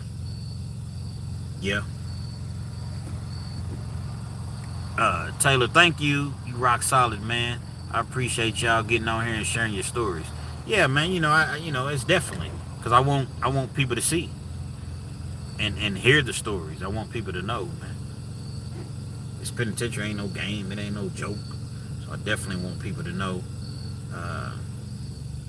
Dreams 392, no cap. I watch a few people, and the only ones that speaking facts is Big Kenz, Jay Williams. Big Kenz, Jay Williams lost me when he cried because he had to do a year for a crime that he did. Well, you know, I definitely I'm gonna speak facts. Um, because that's all I know really how to speak is facts. I don't get on here, you know, if you notice that I have a mixture in stories. All of my stories are not penitentiary stories. And maybe it's why I'm not growing as fast as, or is to the heights that where I feel like, or the other people feel rather, that I should be. Because I'm going to keep it all the way 1,000 with you all, man. There's only so many jail stories you can tell. Let's just keep it all the way real. And I'm venturing over into doing more crime stories. That's why you notice, or if you've noticed, I'm doing more crime stories. There's only so many things that happen in jail. I don't care if you've been in jail for 15, 20 years. There's only so many things that happen in jail. And even the things that do happen, you're not always going to be around those things. Just not. It doesn't happen like that. Do people make up stories? Yes. Is this entertainment? Yes. Does everybody make up stories? I don't know. I'm not saying that everybody makes up stories. I'm not saying that, but do some people make up stories? Yes. But at the end of the day, people really want to be entertained. Exactly, bro. Dreams 392. Ain't that much going on to be talking about jail stories every day. I've been booked a few times, so you already know. See, Dreams 392 already knows. Scat Pack, he already knows. Yeah, you been booked, you been locked up, you did some years or whatever. You know, you got a little flow, that's cool with me. You got a little dough, that's cool with me. You got a little cars, a little jewelry. But can't none of y'all motherfuckers fool with me. You know the wrist frostbit minus 2 degrees. Then I maneuver the V. So I'm saying, like, there are stories, but you got to kind of pick your spots. You got to definitely pick your spots. And so therefore I tell other stories, and then I mix the jail stories in. But it's going to be a day to where I don't have any more jail stories that I personally know of. Now, I can always tell stories that people send me, and I narrate stories. And I did 11 years in the Kentucky Department of Corrections. I'm trying to get a better perspective of how my brother and cousin lived because they got sent to the big house I've never been. Taylor, Comstack. And often people do. They want to get a better perspective as far as how jail really is. You'll see people all the time that's like, man, I don't understand why people are so intrigued with jail stories, because some people, not all, but some people are fascinated. They're intrigued by it. They want to know, like, wow, they think that we're really in there like with our backs against the wall and fighting and we're barbaric. So when we come out, we like, man, he been to the pen 6 years. But it's not, I'm not gonna necessarily say it's not like that. I've been in a lot of fights in jail. Been in a lot of fights in jail, but like my dog James 392 just said, jail is what you make it. You get in there, you mind your business. You know, you stay to yourself. 9 times out of 10, you're not gonna have a problem. And when you do have a problem, or if you do have a problem, man, you stand up like a man and you get down for yours. People gonna say you ain't no chump, you ain't no punk, even if you get whooped, man. You probably ain't gonna have no more problems. It's just the way that it is. This jail shit, it's only so many stories, but it's entertaining. People such as Taylor, they want to know jail stories. So you got people that they're getting these views, and I'm gonna tell you all, I'm gonna share this with you. When you're getting these views, and YouTube checks be real nice. You look up on a certain day of the month, and you look at your direct deposit, and you done made, 5,000, 8,000. That's on a low scale. We ain't talking about the heavy hitters. We talking about just the people in my, you know what I'm saying, the amount of subscribers that I have, probably a little bit more, 25, 30,000. But you looking up and you got 7,000, 8,000 you done made on YouTube. Well, guess what? You want to keep those big checks coming in, right? You got to keep those stories coming in. So now you pressured to have a thumbnail and that's gonna intrigue everybody to click on because you want to continue to get those big checks. I ain't never made no check that big. You know what I mean? But I choose not to get on here and just, I could easily make up titles and booty bandits, booty bandits, booty bandits. Yeah, I'm gonna tell a booty bandit story because it's part of jail and I understand the algorithm. But you got certain people that they know that as long as they put booty bandits in their title and their thumbnail, guess what? People gonna click on. So you could tell a story about a hero that done something miraculous and did something for the kids and barely get any views. But put booty bandits in your title. And it's just like, man, but it's entertainment. It's what people want to see. It's what people want to hear. So you got these guys that's making this money and they have to keep that money coming in. So guess what? It's going to be more and more miraculous stories. Not hating on nobody, not pinpointing anybody. I'm just simply giving you all the real, man. You know, I'm going to tell an occasional booty bandit story, but I don't always want to talk about booty bandits. And then there's only so many booty bandits you're going to run across in prison. How many damn stories can you tell? So I'll do a reenactment or I may narrate something that I've heard Fleece Johnson say or something like that. But come on, man, you're not running across that many. It's just, it doesn't happen that way, man. I'm just keeping it all the way real with you, man. John Saloon. Was you at the North Point riot? No, I wasn't. I definitely wasn't, man. But, what up, Bradley? What it do? 2009 is when the North Point riot happened, and the reason that I remember specifically is because I was in Christian County. Shout out to Hoptown, Christian County, 270, Bowling Green, the whole area, the whole 270 area, man. Area code. I was down Christian County, man, and they had me on the lockdown side. I was pissed because I was at a sweet Class D facility, man. I had a phone for like probably 2 years. I had been there like 2 years, over 2 years. But what ended up happening was I got in a fight. I thought I was going home on parole. I didn't, so they sent me to Beattyville, which is called Lee County. It's in Beattyville, but it's Lee County. Real prejudiced place, man. And that's where they send you at, like when you get into trouble and get write-ups and things of that nature. So they sent me there. I ain't gonna lie, I'm writing letters back to because I was at Powell County. I'm writing letters. It's in Stanton, Kentucky. Please, man, take me back. Please take me back. Tina, I was cool with her or whatever. She was like she wasn't a jailer, but she was like right up under the jailer. So I was there for like maybe, they ain't keep me there long, about 4 months, and then they came back and got me. So they came back and got me or whatever. And, I don't know, they had me working in the kitchen. I was close to going up for parole again. They had me getting up at like 3 in the morning working in the kitchen. I'm like, man, fuck this shit. I never quit. I kept working, but they knew I ain't like it. So anyway, they shipped me out to Christian County, man, Hoptown. It's way in the western part of Kentucky, right there on the border, right there, damn near in Tennessee.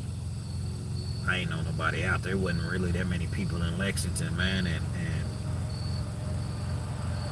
I got out there, man, and I was on the lockdown side, but it was like no other jail that I've been in ever in life. You could have your own money.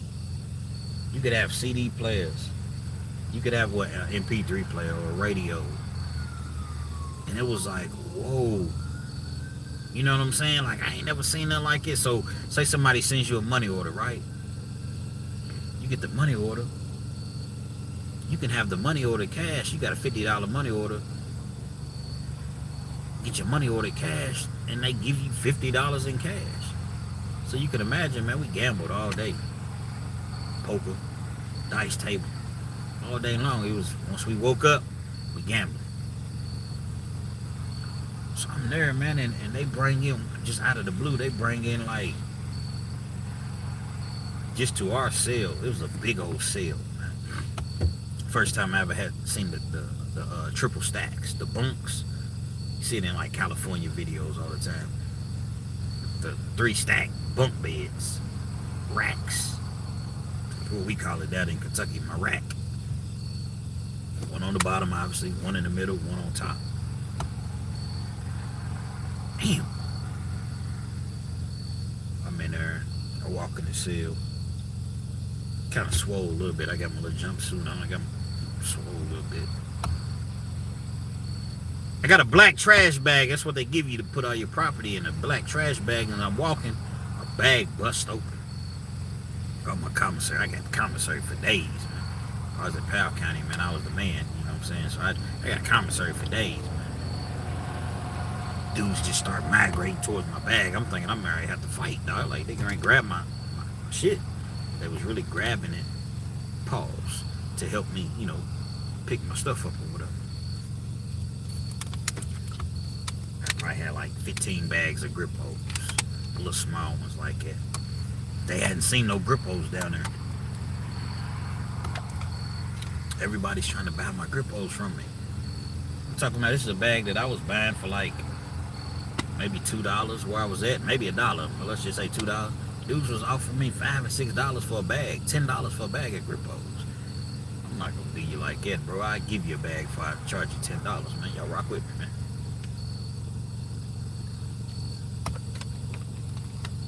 I don't even know you. I give you a bag before I charge you $10, man.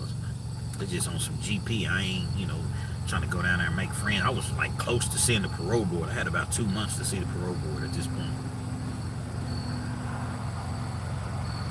Like I said, they brought in several dudes, 6, 7 dudes or whatever. They was pissed. It was in the North Point riot. Didn't even have anything to do with the riot, but they was in the riot, so they had to find somewhere to send everybody. You go from being on the penitentiary yard, contact visits, getting on the phone pretty much whenever you want to. You got your own TV. You got your own sweatsuits. You got to wear gray sweatsuits. Your own tennis shoes.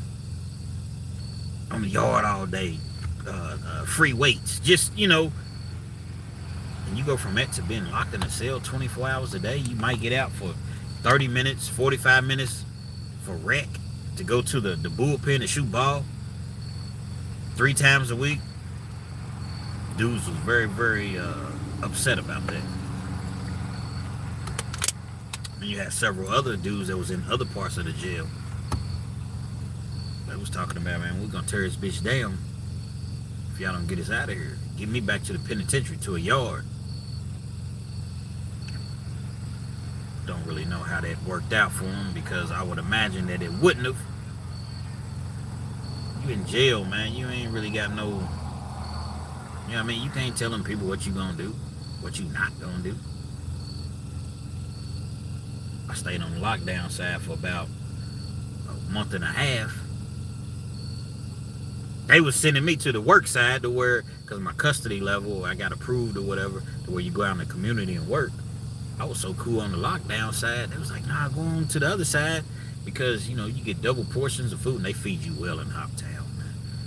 And, you know, they do this, you get to go out and work, but I'm like, I'm cool, I'm comfortable over here. But anyway, I ended up going and stayed over there maybe, I don't know, 2-3 weeks or whatever, made parole, went home. But the people in Hoptown, man, showed me nothing but love, man. Nothing but love. I'm talking about, man, hospitality. Hospitality at its finest, man. 270 Christian County, Hoptown, man. Nothing but love. Salute to you. But you know, the ultimate goal is to just stay out of all of these jails, prisons. Because it ain't, you know, even in a place like Hoptown that shows so much love, man. Dude get stabbed in there, man.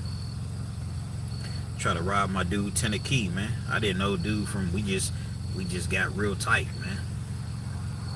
Again, you could have as much money as you want. I've told this story before. Tennessee had about 3 racks on him. Always wore long johns. He had like a little sock, and it was tied around his waist, and he kept his money in his. Dudes ran down on him. A couple of the dudes that got transferred from North Point, they ran down on him. Try to rob him in the bathroom, man. Take his money. It's just never good to be able to have that much cash money on you in jail. Try to take Tennessee's money. All right, man, hold on. He going in his pants or whatever. He goes in his pants. They think he's getting the money. He comes out that bitch looking like Zorro. He got a big, long knife. Catches a couple of them, slice them. They take off running. Don't run now. He's chasing them around the cell. Dudes is running, man. Police end up coming in there or whatever. They didn't even tell on Lieutenant Key. That's one thing that I do respect. They didn't tell on him.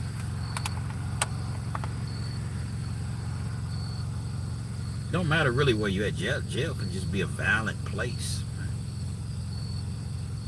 I seen, man, dudes making Lieutenant Key actually $500 off a pack of cigarettes. Pay the CO $100 for bringing it in. $500 off a pack of cigarettes, and he's gonna have something to smoke for himself. He's taking each cigarette, 20 cigarettes come in a pack. He's busting them down. Look, like just small pins like that. Putting it in a rolling paper. They didn't really have rolling papers. Sometimes the CO will give them the rolling paper. If not, people will turn out the little paper, like they give you these little small brown Bibles. Dudes were smoking cigarettes out of the Bible paper. And so, dude would just be making so much money from cigarettes, man.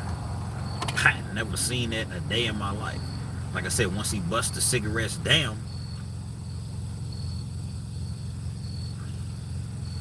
pantry hats for rolling paper, yeah, Dream. See, inmates, man, we gonna find a way. I don't smoke, but I'm saying I'm gonna just say we gonna find a way. You taking one cigarette, say it's a Marlboro or something, you getting like 8 cigarettes out of it, and he's selling them for like $5 and $6. So just imagine he's making $40. Let's just say roughly $40 per cigarette. And he got 20 cigarettes. That's $800. He gave the CO 100. That's 7. He gonna keep some because he like to smoke himself. And he's making hella fat profits, man. I had never seen nothing like it a day in my life. And it's cash money. And if somebody wants several cigarettes, that's when you work in money orders. Them green dot cards. See, green dot was before Cash App. They had green dot. Tell your girl go to the store, pay $3.99 for a green dot card. I got a green dot card. You want, 5 cigarettes? All right, my dog, I'm gonna charge you. I'm gonna just give you a figure. I'm gonna charge you $100 for 5 cigarettes. I wouldn't do that. It's just figuratively speaking. Okay. Tell my girl, hey, send this $100 to this account number. Send it to that account number. My girl got my green dot card. She got my account number, somebody I trust. Yeah, their money's on there. Okay, here's the 5 cigarettes. I done seen dudes run it up. I done seen dudes walk out of prison with a lot of money, man. Not saying that it's right, not saying that I recommend it, but I done seen dudes walk out of prison with a lot of dough. Steve on the water, what's good, man? I'm doing well. How you been doing? I ain't seen you in a minute. I definitely appreciate you chiming in. But yeah, I done seen dudes walk out of prison with... I seen my dude, man, he ran it up. 30,000 probably, and this is probably low compared to other individuals. He ran up 30,000 in about 2 months. He was like, I'm good, man. I know they gonna get me out of here because they had already, his name was ringing. And they ended up getting him out of there, but he done made 30, 40,000 at that point. So it definitely can be done, but it's a risk because when you're in prison and you the man, you got the cigarettes, you got the weed, you got the spice. Well, guess what? You got to be the man that you say you be because people's gonna try you. You can't just be anybody and have these items that people really, really want. The hot commodities. But it's like, you got to be about that action, man, because they're going to come at you. They're going to try to rob you. They're going to try to run game on you. They're going to try to do a lot of things. My dog Dream Scat Pack said earlier, man, stay away from drugs, gambling. I don't remember exactly everything he said, but I can imagine Definitely don't tell on nobody. See no evil, you hear no evil. You don't mess with nobody's boyfriend. They call them girlfriends, but really the boyfriends. No, that's not what you do. You don't borrow, you don't loan. None of these things are cardinal sins in prison that will get you severely, like really hurt. You're in prison and you thinking, okay, I'm gonna just hang by myself. I'm not gonna bother nobody. First of all, it's not gonna really work in federal prison, depending on which. If you had a camp or something like that, low level maybe.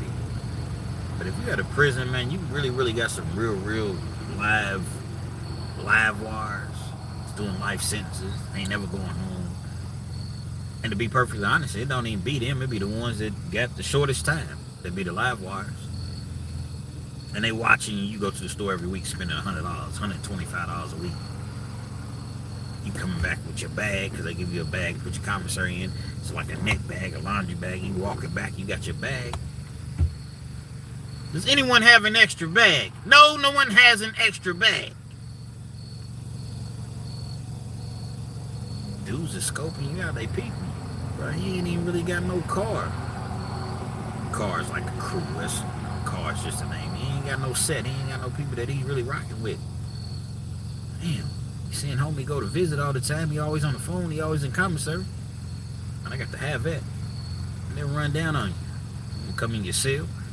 They might mask up. They might not. They might bring knives. They might not. It might just be 2 or 3 of them, man. You know what it is, man.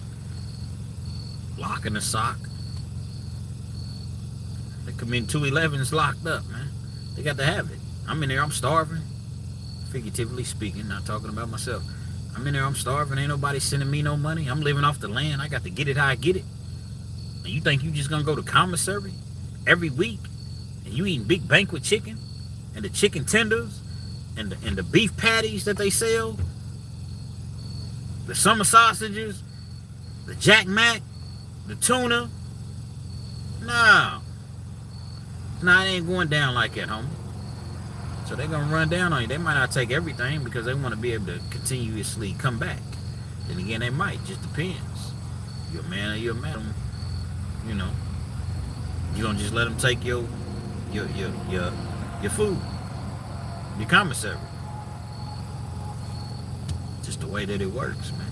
Just the way it is. So now, you're forced with the decision. Do I get me do I give me a bang? Sword of justice.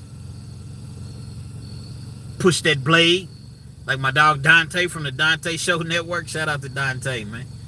Dante Show Network. Don't push that blade, but guess what? Man, you playing with some real time. Because if you push that blade, first of all, if you get caught with that blade, you subject to get more time just by having it.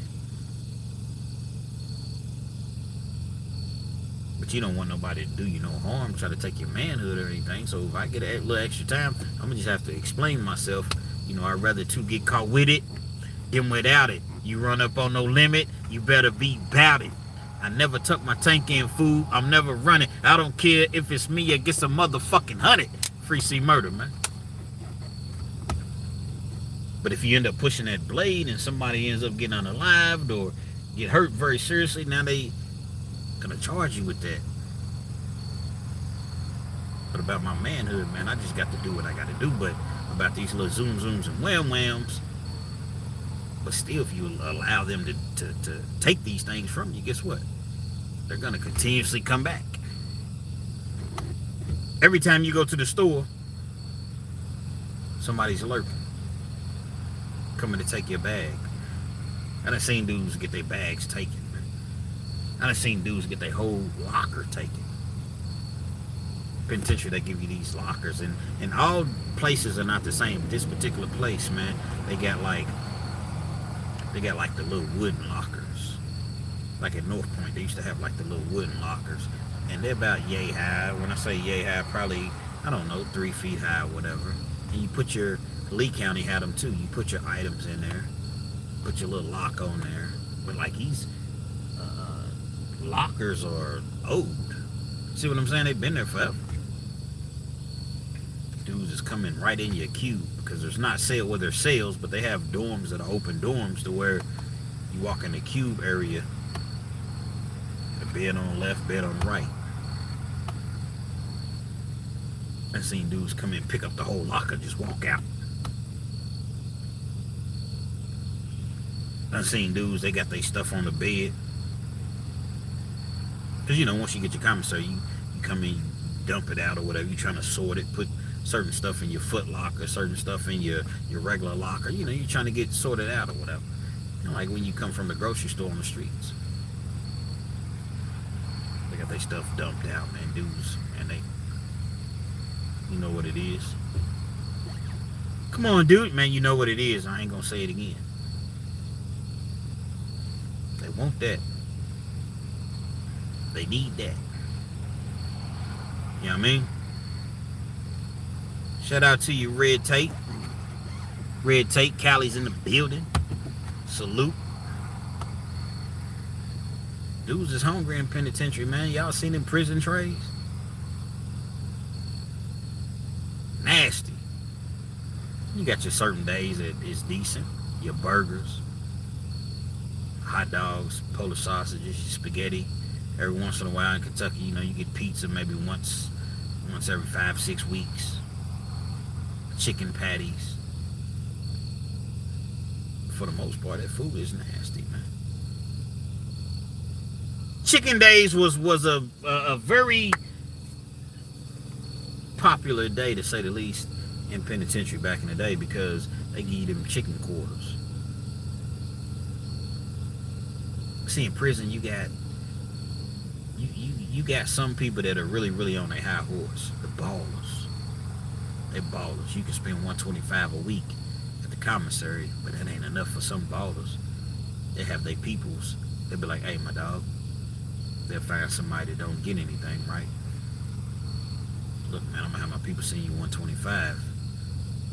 know what I'm saying? I'm gonna give you a list. Go to commissary. Get what I, put on the list or whatever. You can eat with me.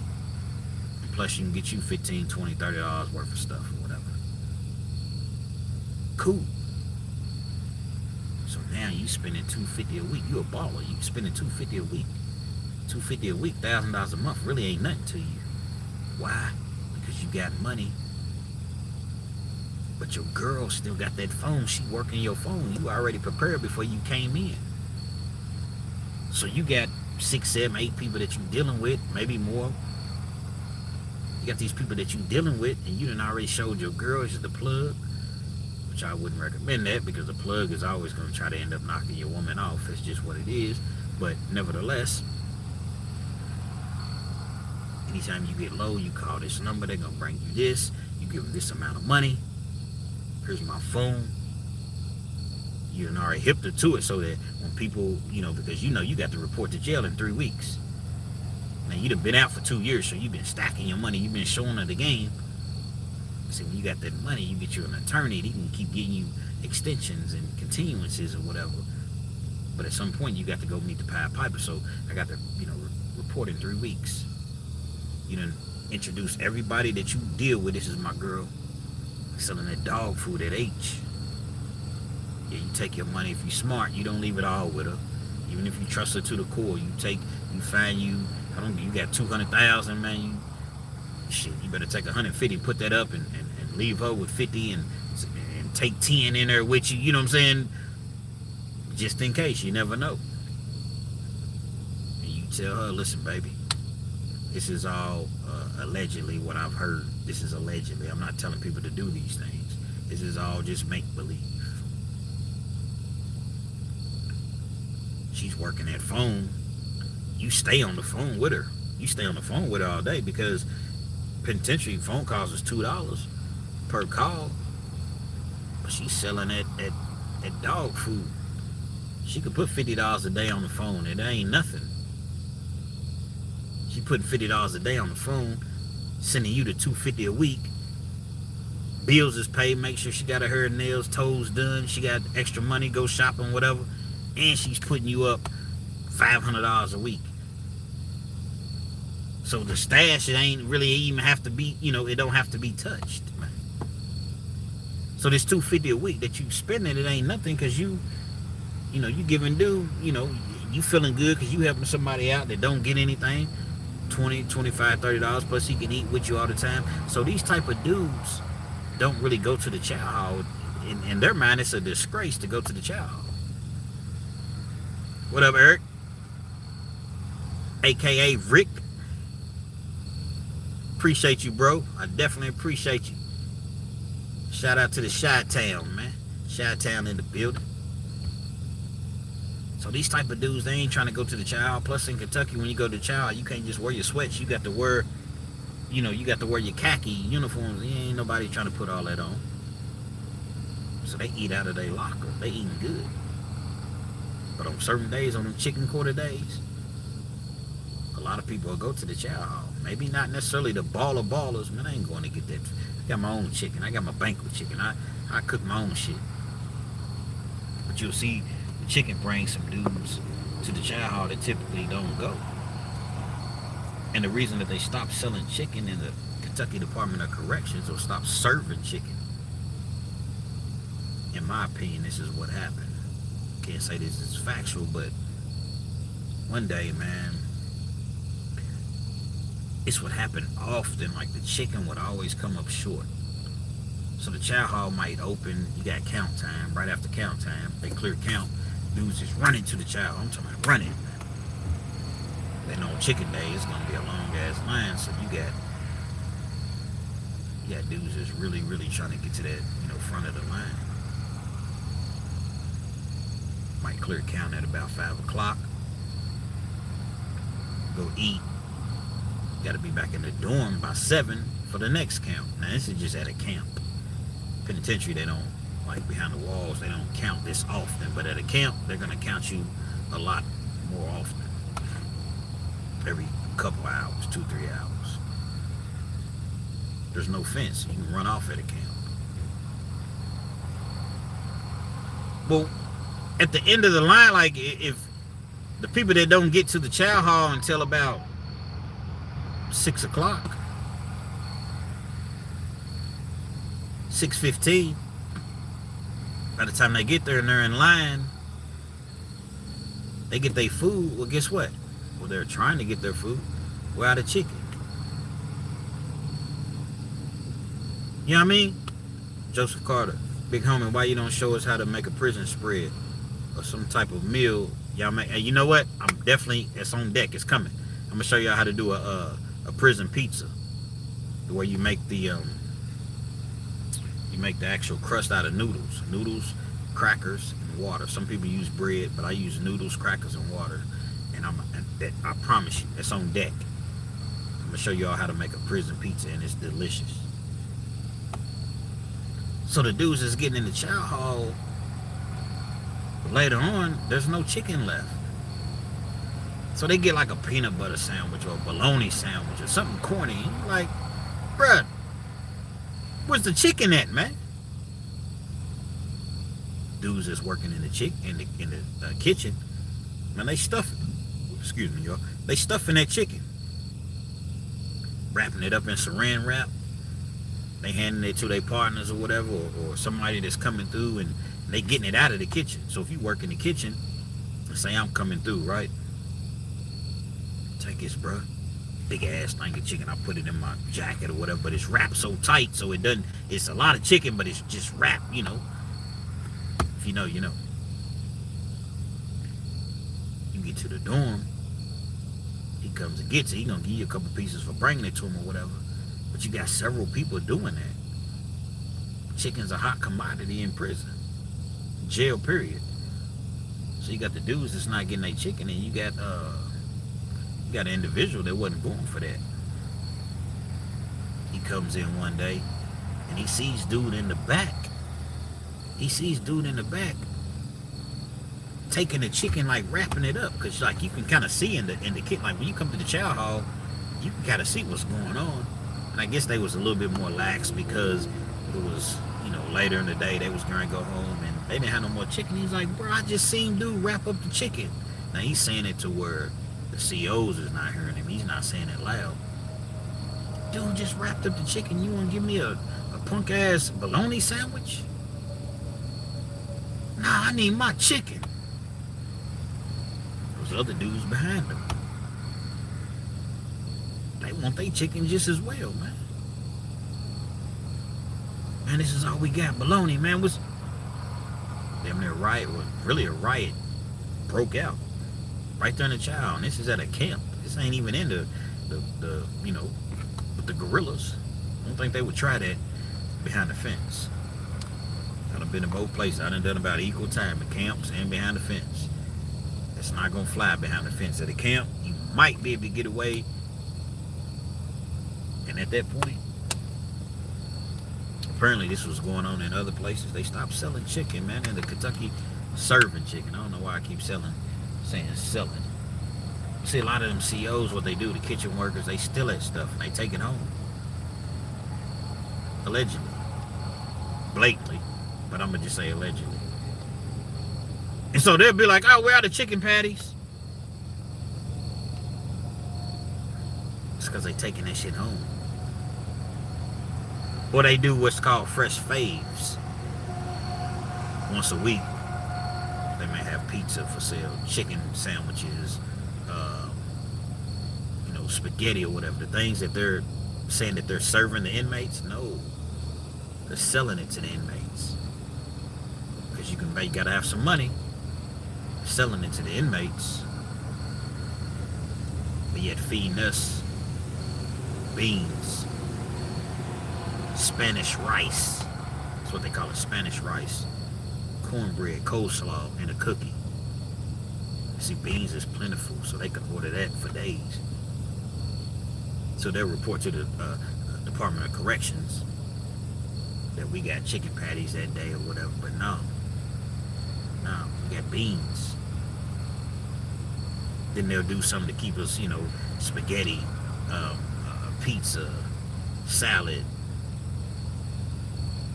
See what I'm saying? Breadsticks. You'll have a day like that once every 4, 5 weeks, 6 weeks. Penitentiary, man, it's a dirty game. It's a dirty game. A lot of the individuals that's running the penitentiaries need to be in there with the individuals that's serving time, man. I'm gonna get on out of here. I appreciate y'all chiming in. Dig. Been at work all day. The grind don't stop. The grind definitely don't stop. I don't know. I might jump off here and upload a video. I don't know. Do a video and then upload it in the middle of the night. I don't know. I just don't. Anybody got any ideas? Anybody got any particular subjects y'all want me to do a video on? Because I might do it. Any questions y'all got about the pen or whatever? Or just about life? It don't got to be a penitentiary, you know, story. I appreciate you, bro. Keep getting that money, man. I appreciate your dreams. 392. My dog, the Bronx, is in the building. Again, I appreciate y'all chiming in, man. And I'm gonna catch y'all on the next one, man. I'll definitely catch y'all on the next one, man. Real Kenz TV, man.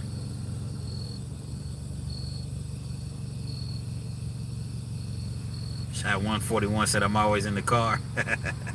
Yeah, I feel more comfortable just being in the car. Like, I do be in the car. I don't know. It's just it's like my comfort zone. I get in a safe space, safe spot, and but it's not like I intentionally go to the car to make a video. I just be in the car, you know, working and I don't know. I just be in the car, man. Taylor, glad to catch you live. What about the dudes who get adopted like little bros and shown the ropes? Jackie Harvest Steelers, yeah. But you got to be careful about getting adopted in prison because everybody don't have your best intentions. You know what I mean? And you got some people that'll really show you around or whatever, but everybody don't have the best intentions for you. So you got to be careful. You got to realize prison is a dog-eat-dog world. And people will really, really sell you out, man. They'll sell you out. They'll see that, you know, you have an individual you done took under your wing or whatever, and you done took this person under your wing, and then somebody else comes along, and I want him, man. One of them weird type dudes. I want him. You want him? Yeah, man, I want. What's it gonna cost?